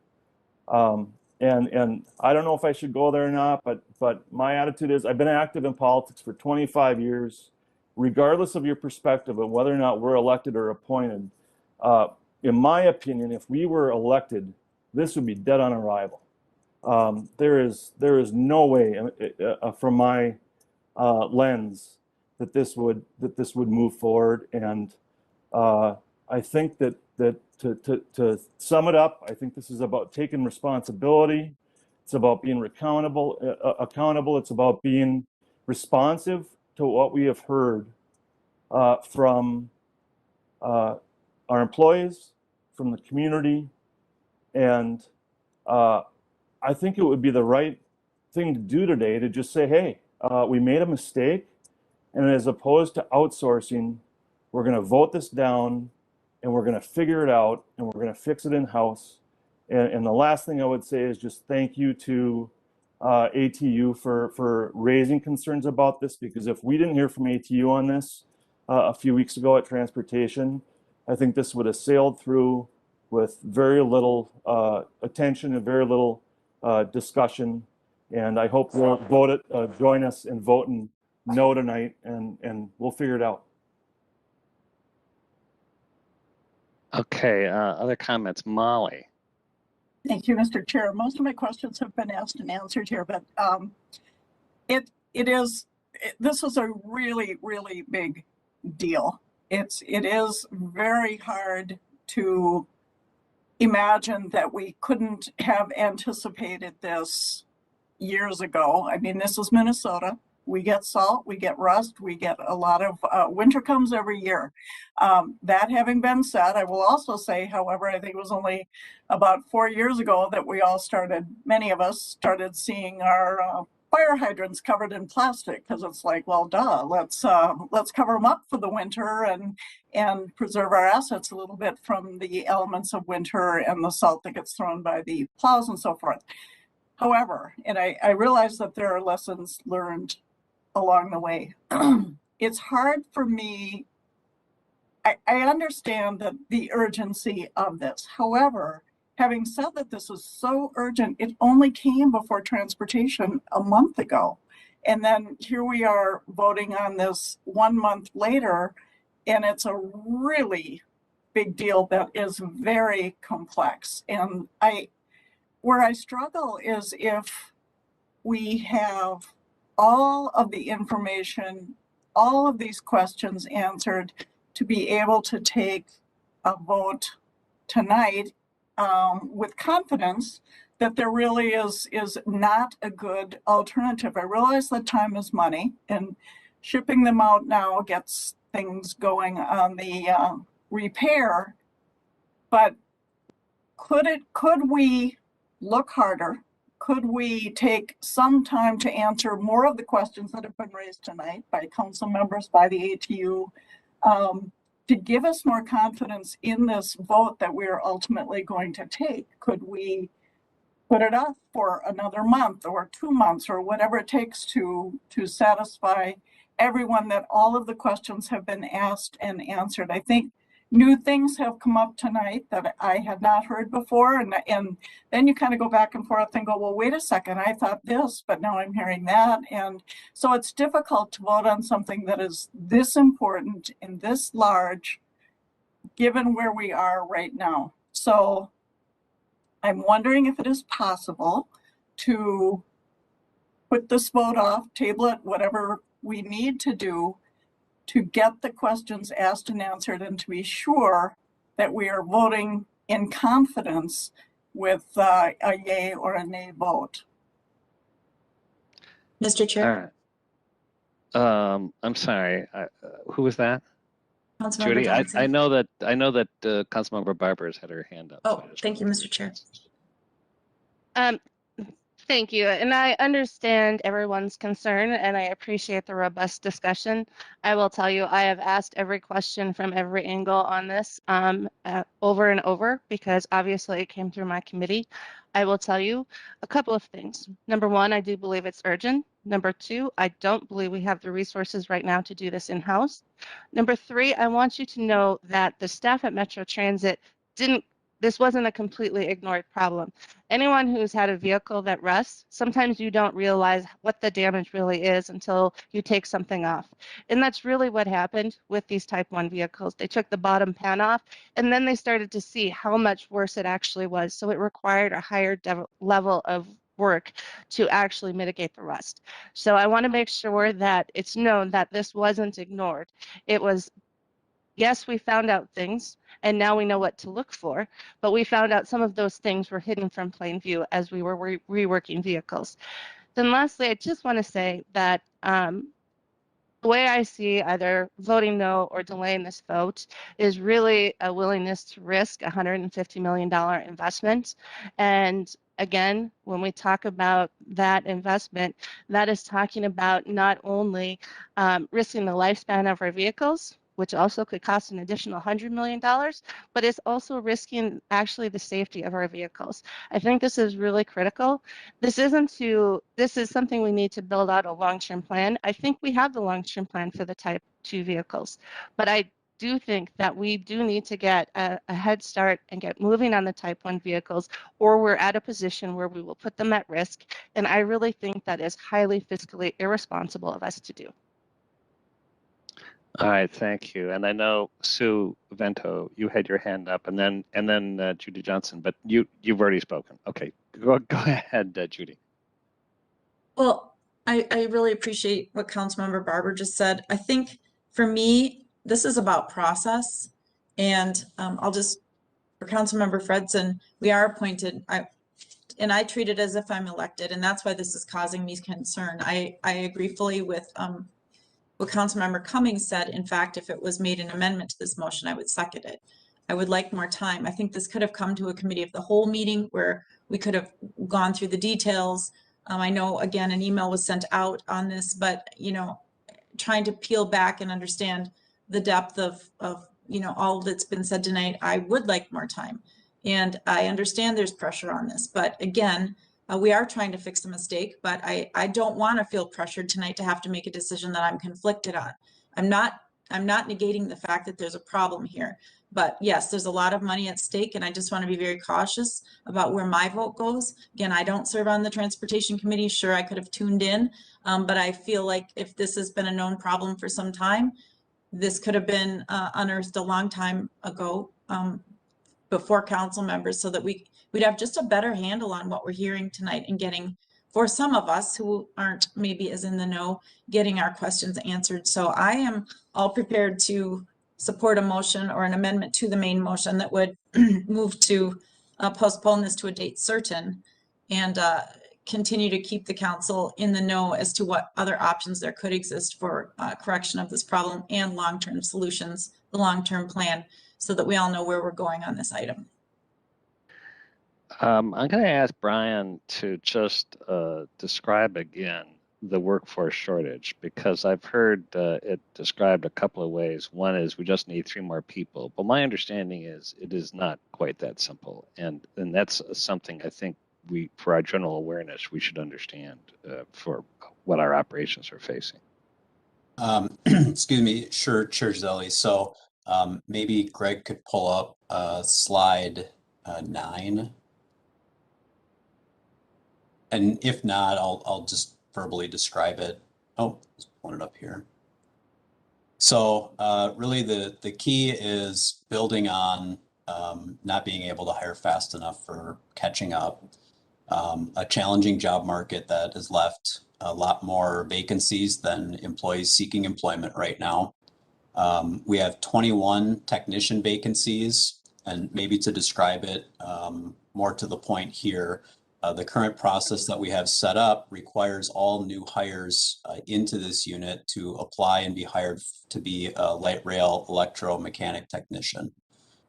From there, when people are hired in with that base level skill set to be a general technician, essentially, then people are able to bid into the paint and body shop where this type of work would be completed. When that happens, that means that we continue to have the technician vacancies and we're giving up something. We've gained in one area, but maybe we've lost in another area. We can do that if we have a little bit, if we have more time, we have better strategies. What I talked about, what the union brought up about working together on that, but it's not immediate. And I think just to put a finer point on it, those newest hires, We view this, and I know ATU does, that the paint and body shop is a skilled trade. And we want to make sure that the people bidding into that job are able to get the skills that they have to be as proficient as possible. One of the things that is also in the current agreement and the structure right now is that the commitment is not a forever commitment. And so if somebody bids in, but a job opens elsewhere, they're able to bid over to that job. And so that instability is a factor that we can manage it, but it's more challenging when we have the additional pressure that we're describing today. Yeah, thank you. That's helpful. And I know, Wes, you're here. I just think we are, many concerns, and this is a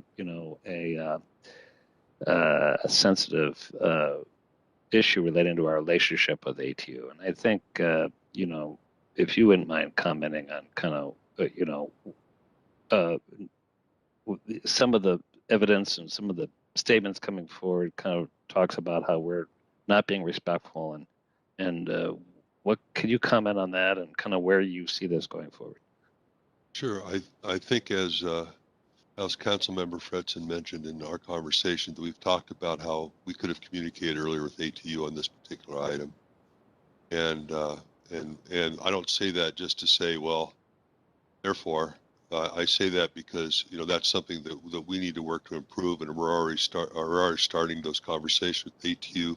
And I will say that the conversation that Brian had with ATU was at their initiation, which I really appreciate. And I think we have a path going forward about working with particularly the rail operations and the ATU interests in the rail operations, and Brian's made commitments to regular meetings, and I think all those go well. In terms of treating our employees well, I agree with Councilmember Vento that employees are treating our employees well really does translate in providing better service. I will remind this council that I think we've demonstrated that, and this council has demonstrated that in a lot of ways. We provided the 80 hours of COVID leave well beyond the time frame that the state did. We provided recently 56 more hours of COVID leave with particular flexibility for people who have to work on site, understanding that their families may be affected by this, kids may be sent home from school, and so forth. Unlike many other transit agencies, we did not furlough anybody.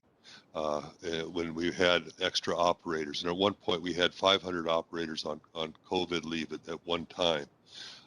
We provided $1,000 of one-time funds in the contract, which was one-time money that many other labor contracts in the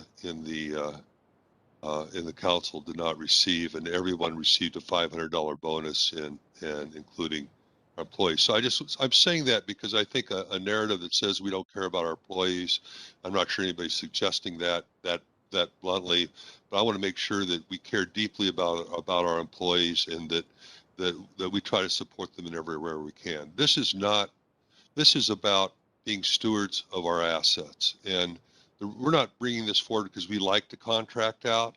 We're not bringing this forward because we can't think we can do better in the future. We're bringing this forward because these assets have a value of about $480 million in today's money, and we think we would not bring this forward if we didn't think this is the best way to be stewards of those assets. This is catch up. If we can get more workers, it will take time to train them. But if we will try to get more workers, and we will train them, and we will apply that extra capacity to bringing the Type 2 timeframes up. We have plenty of work for our both our current labor force and making up for the vacancies, and adding to staff beyond making up for the vacancies. So if we have more space capacity, if we have more workforce capacity, all that can be applied to the Type 2 work, because I think already even under the contract, the Type 2 timeframes are not ideal, and we can push up those timeframes with the application of that workforce. But again, I just want to say that we don't bring this forward without the appreciation. This is a tough decision for this council. Without the appreciation that outsourcing is not looked upon fondly, we don't look upon it fondly. We bring this forward to you because we simply think that this is our best next step as a catch-up strategy to protect these valuable assets for the region. So I hope that's helpful. All right, thank you. And I'm going to say we have a motion and a second on the floor, and we're going to take a vote. And there may be Mr. some. Chair, would you be Yeah. amenable to any amendments or no? No, we're going to take a vote right now, and if we'll see where we go, where we are. And I'm going to Well, tell you under Robert's rules, though, Mr. Chair, amendments would be permitted. I'm just, you know, because others have suggested ideas here, so I'm just trying to. I'm not trying to be controversial. I'm just trying to understand when ideas were submitted that they could be considered. I appreciate the thought. I also want to say a few things. I think that whether we're elected or appointed, we have a very strong fiduciary responsibility. So yes, we are going to take votes. I don't think it's worth the delay because I'm not sure we're going to get any additional information for what we need to do and act on in our roles as Met Council members. I spent 30 years working in fleets, and I spent 30 years with the ATU. Outsourcing isn't new. It's always sensitive. But sometimes you have to do the hard thing because at this point, when we hire people and absolutely getting a better relationship with our bargaining units and developing programs is something we have to do.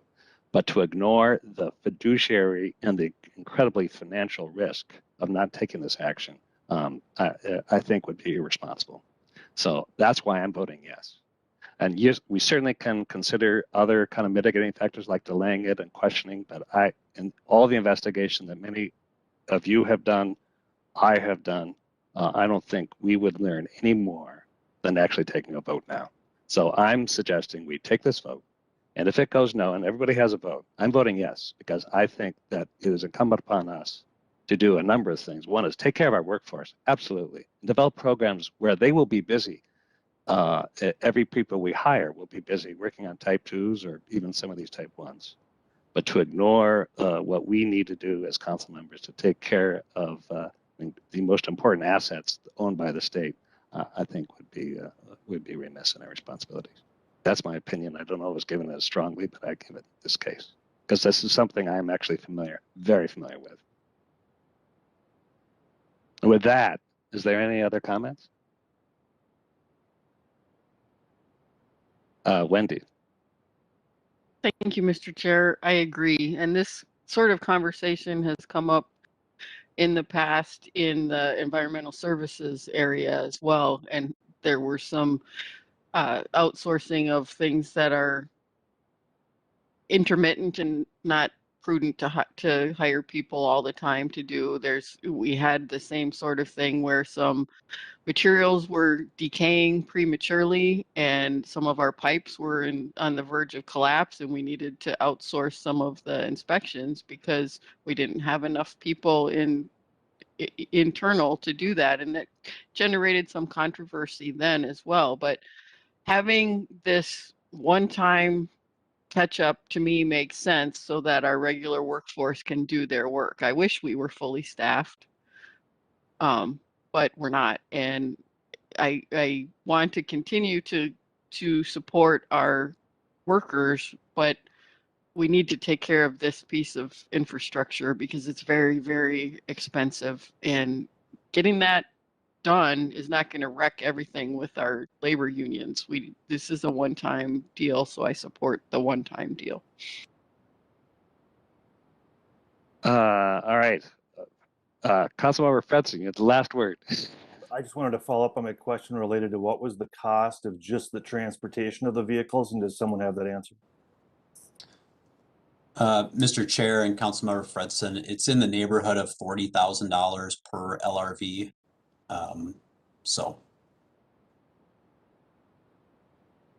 right, Judy, you get the last comment.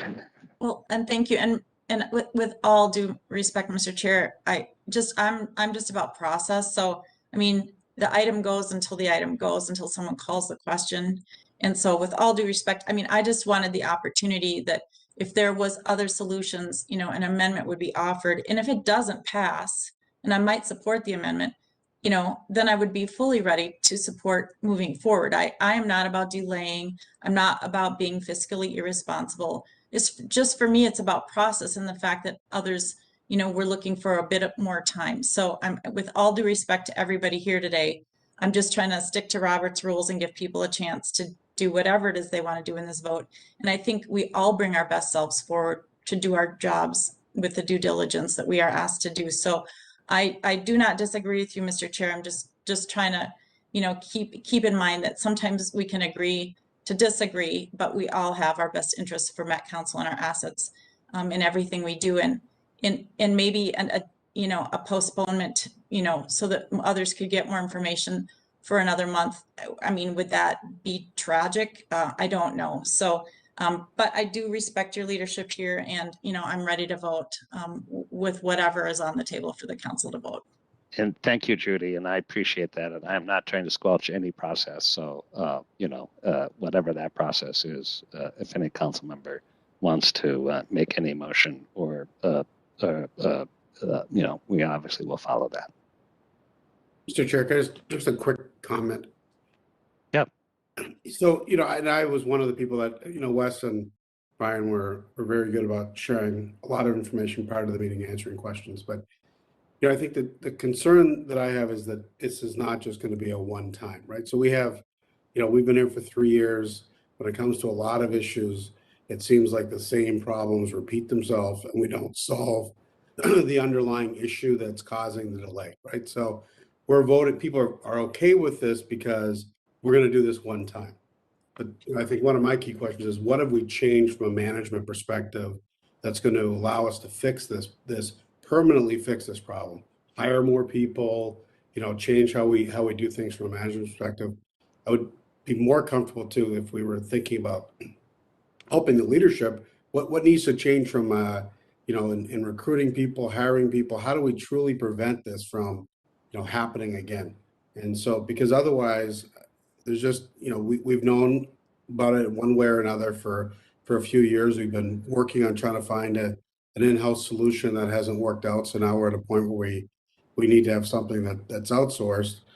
You know, if we don't do something differently in the next few years, we're going to be outsourcing the Type 2 cars because we're not going to have, you know, the ability to stay ahead of those cars. And we're going to have the same conversation that, you know, we couldn't hire people over the last 2-3 years. We couldn't, you know, find a maintenance schedule that worked. We had COVID's lingering. We have all of these other issues. So, you know, that's, you know, and I think it happens for us in a number of situations where we sort of get put into a corner. We say, yes, we must do it because it's fiscally responsible, but we don't really think about how do we prevent that from happening again and make sure that we, you know, whether it's, you know, bringing in a management consultant or somebody to help think about how do we do things differently so that we don't keep repeating the same mistakes that cause us to have to make these tough choices of outsourcing jobs, you know, out of the state. Really, really important point. Thank you, Chris, for raising that. You know, how do we not just react when it comes to us? Councilmember Barber, you had probably the most information about this bidding process. What does it, if there's a delay, what does that mean? If there's a delay, it can have a significant impact. The current bid expires December 31st, and so then it would have to go back up for bid, which, as you know, can be a much longer process. That's impactful from a number of reasons, but one very significant is RUS doesn't really operate on our timeline, and once it's started, it's harder to stop. So it's something, it's very important that we get a good start on this. So, yeah. Okay, I'm going to suggest we take a vote, and unless there's an objection. Liz, you're still with us? Please call the roll. Hello. Chair, I have a question though. Did somebody second the motion? Yes, it was motion was by Barber and Councilmember Wolf was seconding. Okay, thank you. All right. Barber. Aye. Cummings. Aye. Ferguson. Aye. Fredson. No. Gonzalez. Aye. Johnson. No. Lee. Aye. Lilligren. Aye. Lilligren. Aye. Sterner. Nay. Bento. No. Wolf. Aye. Zurin. No. And Chair Zelli. Yes, aye. And Liz, can you give us a count? There are 8 yes and 5 no. Okay, the motion carried. Thank you, everybody, for the robust conversation, and especially, I think, Councilmember Johnson, who said we can disagree and have debates and do our jobs, and then we are doing that to fulfill our transparent duties. So thank you, everybody, on all these issues.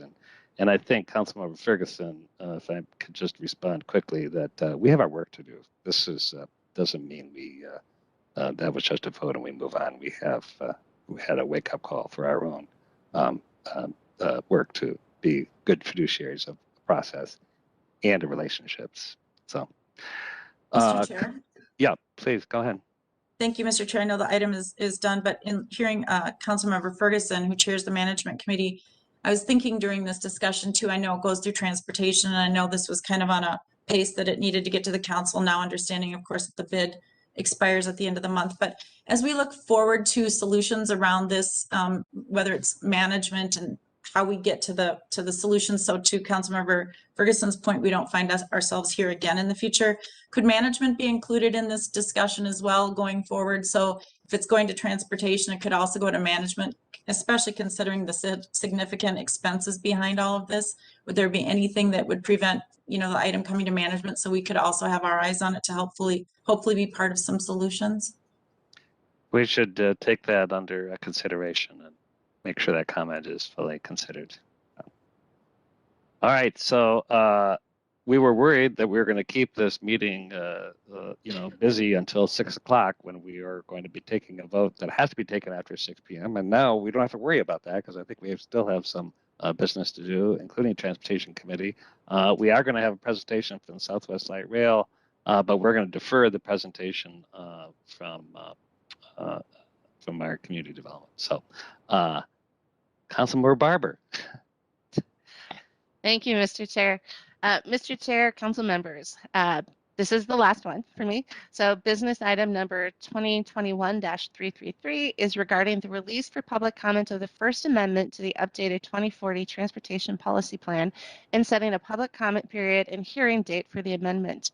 Under federal law, the 2040 Transportation Policy Plan is required to identify regionally significant transportation investments that will be implemented within the time frame of the plan and must maintain fiscal balance between anticipated project costs and projected available funding. This is referred to as the current revenue scenario in the 2040 TPP. This amendment to the 2040 TPP includes changes incorporating results of multiple arterial BRT planning projects for the E-Line, B-Line, and the results of Metro Transit's Network Next. All of these efforts previously came before the Council and were approved, and this amendment recognizes those efforts in the region's long-range plan.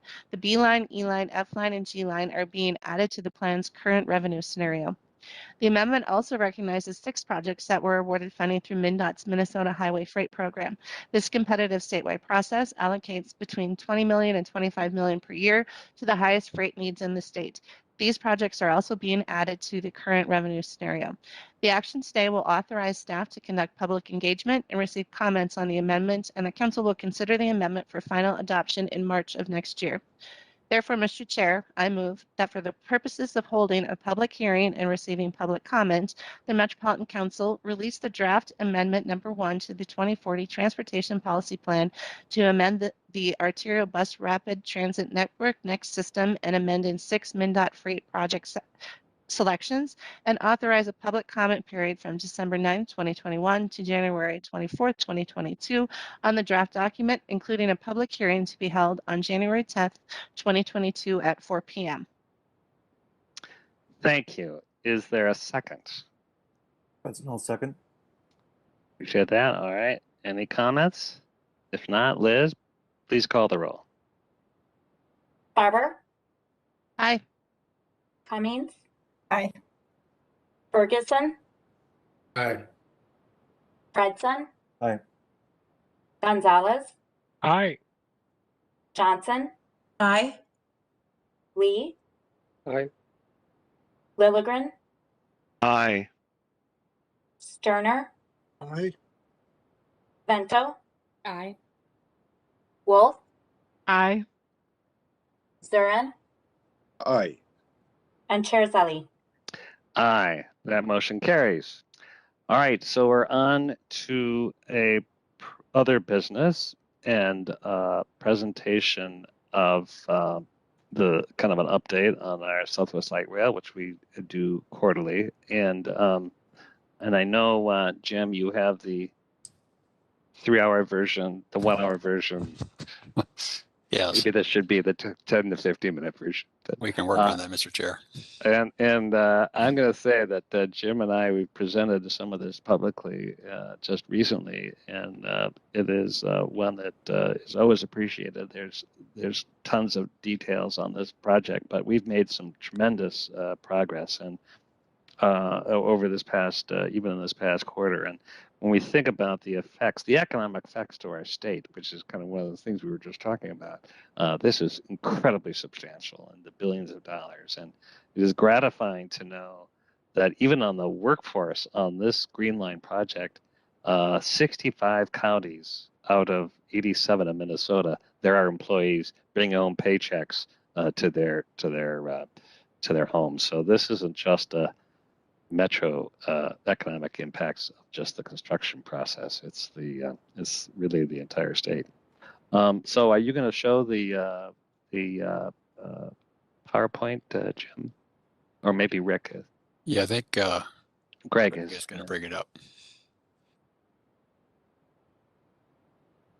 Because one of the things with Southwest that has been really exciting is the amount of community connection and engagement we've been doing and we really are ramping up. And some of these involve, one-pager, flyers and tours, but also videos. And we have a recent video that I think Greg is going to show if you have it, and that would be really great because I think a lot of people have seen it, and but maybe we as a council haven't seen it. And I think it's kind of inspiring. So I remember to get the audio working because sometimes I always miss that up myself. So let's play the video.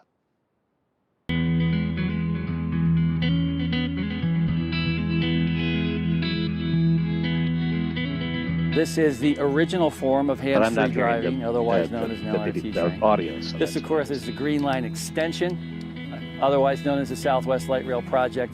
Why are we building a light rail here? If you're trying to attract businesses to your city, what do you need? You need good schools for their families. You need relatively good housing prices. And then you don't want people sitting in traffic for an hour and a half to get to work back and forth. With one ticket, when it's all done, you can go all the way from Southwest Station in Eden Prairie to St. Paul if you like. It's going to be a beautiful trip. You're going to be elevated just between here and Hopkins on 5 bridges. And you're going to be above and beyond, going over the highways and in through corridors that you otherwise wouldn't have any access to because previously it was private property. The forecasts of our MPR, Metropolitan Council, down in the Southwest Corridor, I think it's one of the fastest growing, if not the fastest growing corridor in the state right now. You've got approximately 80,000 plus jobs forecasted in the next 15 or 20 years. So they're forecasting just between the 14.5 miles from Target Field to Southwest Station, something like 55,000 plus people will be living within a half mile of the LRT line. We're even 50% through the civil construction here throughout the whole corridor on average, and I think we've got over $1.5 billion in investment already. And this provides that opportunity for folks to be able to live in the suburbs, and there are many people who don't want to invest, 10 grand or whatever the average fee is for a car. They like transit, they want to go back and forth, and they also want to live out here. So this creates opportunity, right, for reverse commutes, for work, for people to flow back and forth. If you've got somebody who is kind of limited for transportation reasons, time reasons, and they're living in the city, now they have an option. It creates more equity in our system for people to be able to come down here, to go to work, and to get a good paying job down in Eden Prairie. Or whether it's Hopkins, or whether it's St. Louis Park, there's going to clearly be people who are going to benefit economically by having that kind of access down to the suburbs here and create more connectivity between us.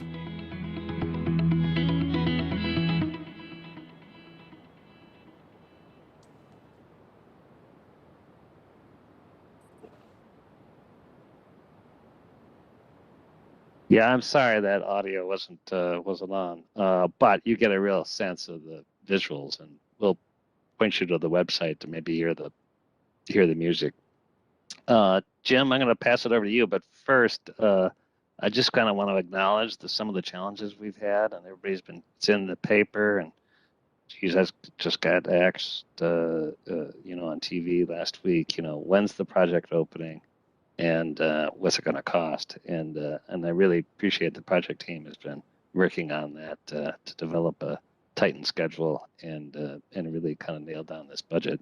So the opening day will be here, absolutely. And I kind of am always impressed that our project team is really working hard with some pretty smart consultants to get those answers and to not do it glibly, but to make sure it's incredibly thorough. So we hope to have an answer to that in the first part of 2022. But Jim, take it away. Give us the update. All right. Thank you, Mr. Chair. Greg, I wonder if you could bring up that PowerPoint and start at slide number 5, please. And so we can send out the link to that video with the audio. It does function. I think it's worth checking out. I think it's a good one.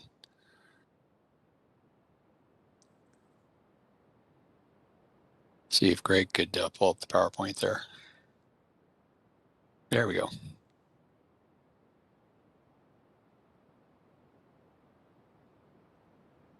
All right. Well, I think in the interest of time, I've got a lot of photos as usual. Maybe I'll just pass over those, but I want to talk about the highlights here of what's gone on in 2021. We've actually accomplished a lot of work. The civil construction led by London McCrossin joint venture, 60% complete. You can see the statistics here. We are getting a lot done, but we still have a lot more to do, and I'll get into that in a moment. Next slide, Greg.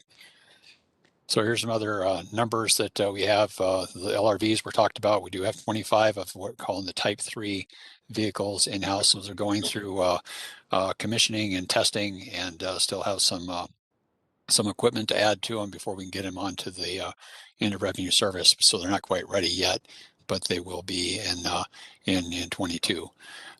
Next slide. So this just kind of a depiction of showing where we were and where we are today. So we're kind of right in the middle where we see 60% complete. And this is primarily the civil construction with all the structures we're doing, got track work starting to be put in place. It's the systems which really, we're just getting started out in the field. A lot of work behind the scenes. Systems is more of a design build contract. And so a lot of procurement. Recall that we had a change order earlier this year for storage. That is starting to get underway in terms of getting equipment here to store and be ready to go to be installed once it's ready to be in place. And then there's testing, safety certification needs to be done to get to our revenue service. Next slide, Greg. So we've talked in the past about really the two key issues, the quarter protection wall and the secant wall, primarily the Kenilworth Tunnel. That's really the long lead or the critical path item on this project, and we've talked quite a bit about the two issues there. And as we've indicated that these two issues are impacting the schedule. They first impact the civil schedule. Maybe next slide, Greg. They first impact the civil schedule, but because the civil schedule is impacted, that impacts the system schedule. And we are in the throes of negotiating a new schedule with the civil contractor. And accompanying with that, there's going to be costs, and those need to be identified, and that's under negotiation as we speak. And once we get that settled down, then we have to get the systems schedule. If this were a road project, we essentially be done with that effort after civil, but we have to have the follow-on contractor, the systems contractor, to be we have to negotiate a schedule and the cost with them as well. And that leads us into the testing, and not necessarily cost with the testing, but more the just understanding how we're going to get to the pre-revenue, the phased integration, and ultimately get to revenue service. We'll ultimately have that full schedule and budget. So, Mr. Chair, I do have a number of slides. Maybe I'd bypass those in the interest of time. Maybe we just kind of go through those really quickly, and I'll just have Greg just kind of go through those and without my narrative. Sure, that'd be great. Just want you to pause for a couple of seconds there. There you go, Greg. So we're essentially working from west to east. You can keep on going, Greg. We also have another presentation or slide or video showing early 21 and late 21 comparison that we'll get you the link on that as well. It's pretty illustrative.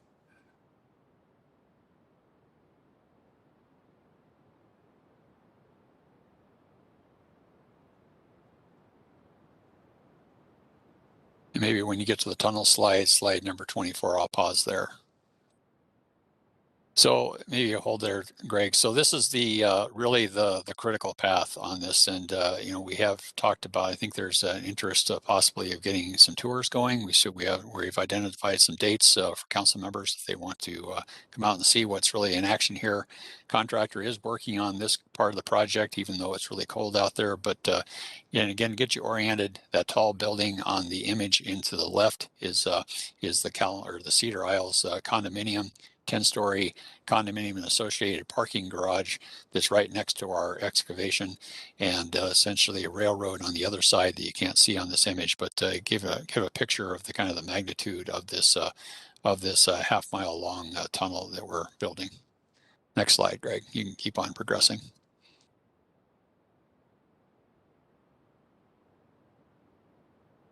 This is maybe back up just a moment. So that this is the quarter protection wall. So we essentially now the contractor has just about all the foundation work done, and they're working on the wall panels as we speak.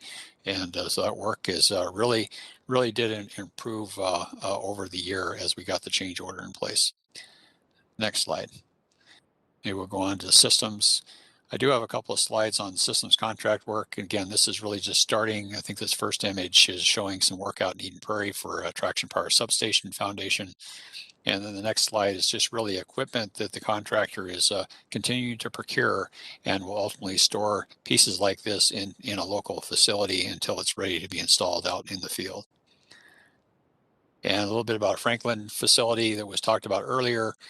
This is an image looking to the south, the north yard that was built out, and we essentially extended the maintenance bays to the north, and up above is the rail control center. Next slide. Over on the west side, we've built a couple of tracks to accommodate storage of vehicles. And the last slide is showing the image of the rail control center, which is now complete and operational. So then the light rails talked about earlier as well. We have 25 vehicles that have been delivered. Those are undergoing commissioning. They are not ready for revenue service yet. They still need to go through that commissioning process, and also there's additional safety equipment that's being procured and added to these vehicles before we get them out on the line. And the other two cars are out in Sacramento going through their testing, or just about ready to go to be shipped out to Minneapolis. So on real estate update, give you this every quarter. We have the 150 private parcels. We're now at 98. We're formerly at 90 last time we reported. So things are progressing, but we still have a ways to go with 52 parcels remaining to get settled upon. And in terms of the next slide there, Greg, displacees is essentially the same number. We're still looking to get these last two guys finalized. So kind of a quick review. Mr. Chair, I'll be glad to take any questions or maybe hand it off to John, depending on what you want to do there. Any questions for Jim at this point? Molly. Thank you, Mr. Chair. Not really a question, but a quick comment. Thank you, Jim, for this. I just would urge, again, the depth and breadth, the size and scope of this project, the largest undertaken in the state of Minnesota, can not be absorbed at all through slides and video, as great as that is. So I have reached out to everybody on the council and either seen you face to face or sent you an email or something, but I strongly, strongly urge you, we're going to continue to take votes on this as this project moves forward. Really urge you to take advantage of one of the tours that's being set up. Peter and Hannah are working with Project Office to come up with some dates, and really urge you to make sure that you take one of these tours. That's it. Great, thank you. I will second Molly's thought. That is really valuable to see. Every segment is really different, and it's amazing how vast it is. Maybe we should just move to John. You're right there. Great. Let's hear your report.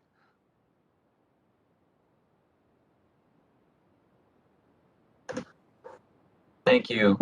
Thank you, Chair and council members. All right, so slide 41 here, we have the 3 construction contracts, and they're all continuing to exceed their DBE goals.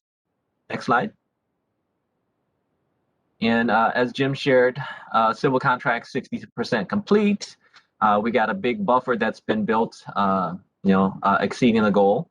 So that's going to be helpful, a helpful strategy as we look further down the road into the contract, and helps put us in a stronger position as we continue to work through change orders. Next slide, please. The systems contract is following the same strategy, so this puts us also in a good position as we continue to move forward with construction progress. Next slide. And here at 19%, this is as of September, and the Franklin project is pretty much complete. So we are doing the final reviewing of payments to confirm all billings and payments, and then we'll have a final DBE achievement to share at that point. But this is where we're at, and we're exceeding the goal. So this is a good outcome for this particular contract. Next slide. And here are the disaggregated contracts. There's not much change here. And I also want to say that there is a handout that's available too if you want more detailed data for disaggregated data. Next slide. Here is kind of what Chair Zelli had shared earlier, that something else to highlight is the amount of dollars going back to the Minnesota economy here. Next slide. Oh, yep. And then here is the workforce.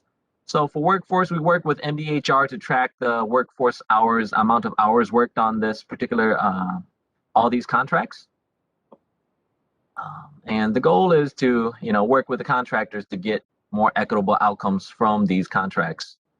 And for the civil contract, work is progressing along, and it's kind of following the cyclical cycle of construction. So towards the winter, there's a slowdown, and that's what's happening right now.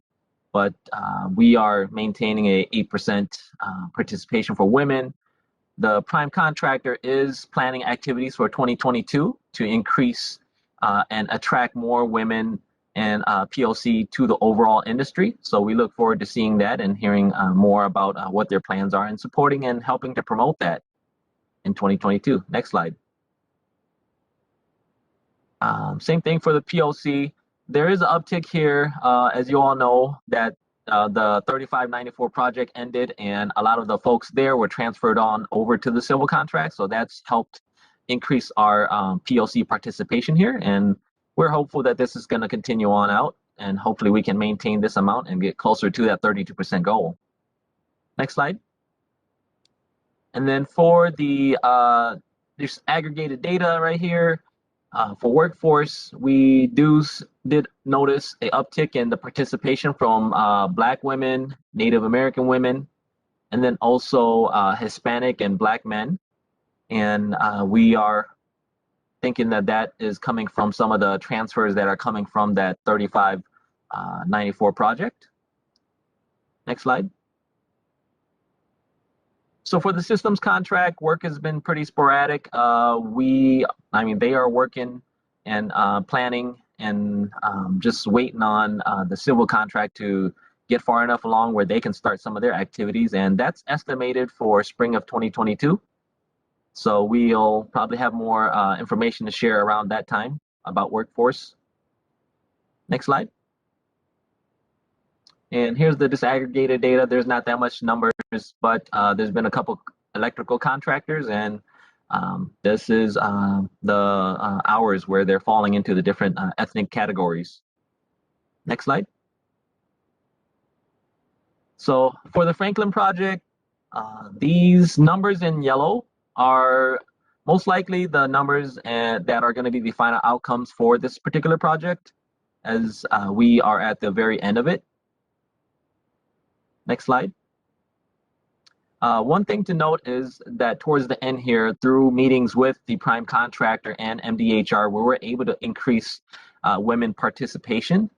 And this is definitely helpful because this helps the workers get closer to the career goals and retention.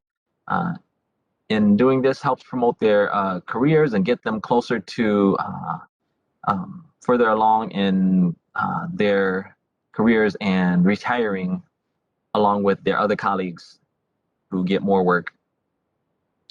So next, and here's the POC hours right here. And then next slide. So the disaggregated data here compared to the civil contract, it's total of 100,000 hours, but the civil contract is 1.6 million hours. So it's quite a difference. What I do want to highlight though is that the efforts here, the retention, although it fell short of the goals, it's something that will help the long-term outcomes because the gains made here helps the overall construction industry within our region here. So thank you. That's my presentation. Great. Thanks, John. And Sophia, are you here? I am, and I can do the 1-minute version of this to help things along. So if we want to go to slide 60. Next time we're starting with you, Sophia. Wonderful. We've been just doing a series of construction tours in every city. Getting out there really helps the community see kind of the complexity of the project and all the great things we're doing. And I just want to leave the council with one of the quotes that one of the community members sent back to us after going on the tour, and they provided it from Theodore Roosevelt, saying, "Far and away the best prize that life has to offer is the chance to work hard at work worth doing." And coming on a tour and seeing how the light rail is coming together in the community it serves, I think really brings that home, and it's wonderful to hear that from community. Last slide of the night is, if we go to slide 61, is just that we continue to have very, very, very robust communication within our communities. We have over 8,000 people opening our construction update every week, and a lot more subscribers and people coming to our websites. And we will continue to work very, very closely with all of our corridor neighbors as we advance. And with that, Chair Zeli, I'll turn it back to you. Thank you, Sophia. And I really don't want to give Southwest Light Rail and the engagement and the work we're doing short shrift. So we're going to have everybody back. And I really encourage signing up for these tours, because that's a real sense of understanding kind of what's being done and what some of the opportunities and some of the challenges are. But our work here is not done as Met Council. We have a public opportunity for comment for our adoption of resolutions for the 2022 Unified Budget and the 2021 payable 2022 tax levies. So that has to be done after 6 o'clock, which it is. And we've had the notification for public comment schedule was included in all of our business items. We've had open for public written comments for some time. We even received notices in property tax statements. So, this is our final opportunity for the public to address us here. And where there's a certain process for doing that. But first, we're going to hear from Marie Henderson for a little presentation. But my question, Liz, is has anybody from the public signed up or made themselves known that would like to make a comment? No, we haven't received any pre-registration. Okay. Well, we're going to have a final opportunity to call out in case any individuals show up between now and when we close out the public comment, which I'll do. But first, Marie, we'd like to hear your presentation. Hey, good evening, Mr. Chair and council members.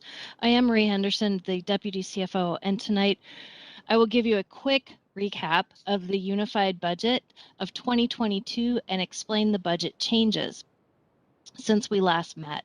So let's reflect back a little bit on the budget process this year.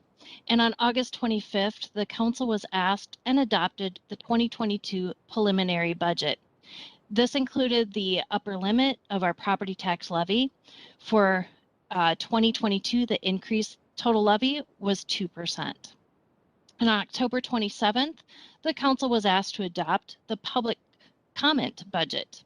Since that date, we have solicited public comment by email, phone, writing in, or testimony as we asked for tonight. But let me just quickly recap with you the changes that for the final budget from last you've seen it from that October 27th date. Yesterday, MMB gave us a updated November forecast for motor vehicle sales tax. This forecast provides an improved outlook for the state's fiscal year 2022. It's an increase of 10.4% over the February forecast. So this forecast provides an increase of $32.8 million for bus operations in our calendar year for 2022, and it will provide an increase of $4.7 million for the suburban transit providers in our calendar year. Other changes to the budget, when we look at the operating budget, the bus operation fund then was reduced by $27.1 million from the federal pandemic relief funds to leave a balanced budget. An updated to the orange line, a BRT project was made for finalized projections. We included revenues, fares of $2.3 million, $2.4 million for local government funding, and $5.2 million for expenses. On the capital side, we incorporated into the final budget, reflecting the component from the November 10th budget amendment, and most notably was the purple line for BRT, which we will receive $39.9 million from Ramsey County. So we will be asking for that approval tonight for the 2022 unified budget, in which it includes 7 resolutions adopting the budget and the tax levy. At this point in time, we have received one comment by email. It was late this afternoon. I believe that we are going to post in total the comments or send the email to the council members, but let me just summarize here what those comments entailed. They were asking for transit fares. It looked like that they want to benefit from free bus service for all. They talked about service cuts due to operating positions, and we need to compensate well for their essential work. We should look at providing bus lanes and signal priority by the use of the federal funds. In transit planning, that only 1% of our budget is dedicated to transit planning was not acceptable, and that the budget does not address the likelihood of the $818 million to be awarded to Minnesota for public transportation projects. There was also an item noted that we have 217 FTEs for Metro Transit Police, and the budget needs to be rewritten to include an exact amount of staffing for the Metro Transit Police. They also felt that the budget process was not transparent or acceptable. It should be better promoted, particularly in non-English languages. And the scheduled time for our meeting is the exact same time as the City of Minneapolis budget meeting. So I will turn this back over to the chair to allow for any other comment and for a business item from Mr. Ferguson. Thank you. Thank you, Marie. I want to again call out for any public comment. There may have been people who've called in. If you're a member of the public, if you dial *6, you're able to call. So I'll just make that call out for any public comment again. We have not had anybody registered. We did have that one written comment, and we want to make sure that that was shared. Those comments were shared through Marie. All right, this is my last call. So at this time, I will close the public comment on the adoption of the Metropolitan Council's 2022 Unified Budget and the 2021 payable 2022 tax levies. And call on Councilmember Ferguson. Thank you, Mr. Chair. This is business item 2021-310. It's the adoption of resolutions of the Metropolitan Council's 2022 Unified Budget and the 2021 payable 2022 tax levies. The notification of public comment schedule was included in our business items when we adopted the preliminary operating budgets and levies in August, and again when we adopted the public comment draft in October. Notification of the public comment opportunities was also included on the proposed property tax statements. Changes to the final budget from the public comment budget adopted on October 27th were just described by the Deputy CFO and include incorporating the November MVEST forecast into the budget, an accompanying reduction in the federal revenues for transportation, finalizing the budget for the Orange Line, and incorporating revenue from Ramsey County into the capital budget for the Purple Line. Mr. Chair, the motion is now in order to approve business item 2021-310, and I move to adopt the motion. Thank you. Is there a second? Johnson seconds. Thank you, Councilmember Johnson. Any discussion at this point? All right, hearing none. Liz, please call the roll. Barber? Aye. Cummings? Aye. Ferguson? Aye. Fredson? Aye. Gonzalez? Aye. Johnson? Aye. Lee? Aye. Lilligren? Aye. Journer? Aye. Bento? Aye. Wolf? Aye. Zurin? Excuse me. Aye. And Chair Zelli. Aye. That motion carried. All right, this has been a long meeting, and I just want to say two quick things. First, we have a great council, and so everybody comes with their best selves to work together, and I appreciate it more and more, and especially tonight. I also really especially appreciate those that showed up for the Orange Line opening when it was 30 degrees. Really exciting opening, and you know, we struggle enough with these transitways to actually celebrate in both their operations, but the hard work and the impacts that it's going to have, and it was especially nice to hear Councilmember Lilligren's speaking about his personal stories for that project and the fact that he lived about 50 yards away. So you know, you've seen it all. But also, we should introduce a new leader within the staff who I'm not sure has been publicly introduced. And to do that, Mary, maybe you can say who this mysterious George is who's joined us this past 2 hours. Thank you, Mr. Chair. And yes, I am very, very excited to introduce. And if I can ask George to turn on his camera so that you can get a visual of the real person as well. But I'd like to introduce George Gonzalez. He's our new Deputy Regional Administrator and Chief Financial Officer, and he is coming to us both from private industry and from public sector in Florida up to our chilly Minnesota. Welcome, George. Apologize, Mary. My camera doesn't seem to be working today. I tested it before I left the office, so I apologize. But thank you all very much. I keep trying to turn it on.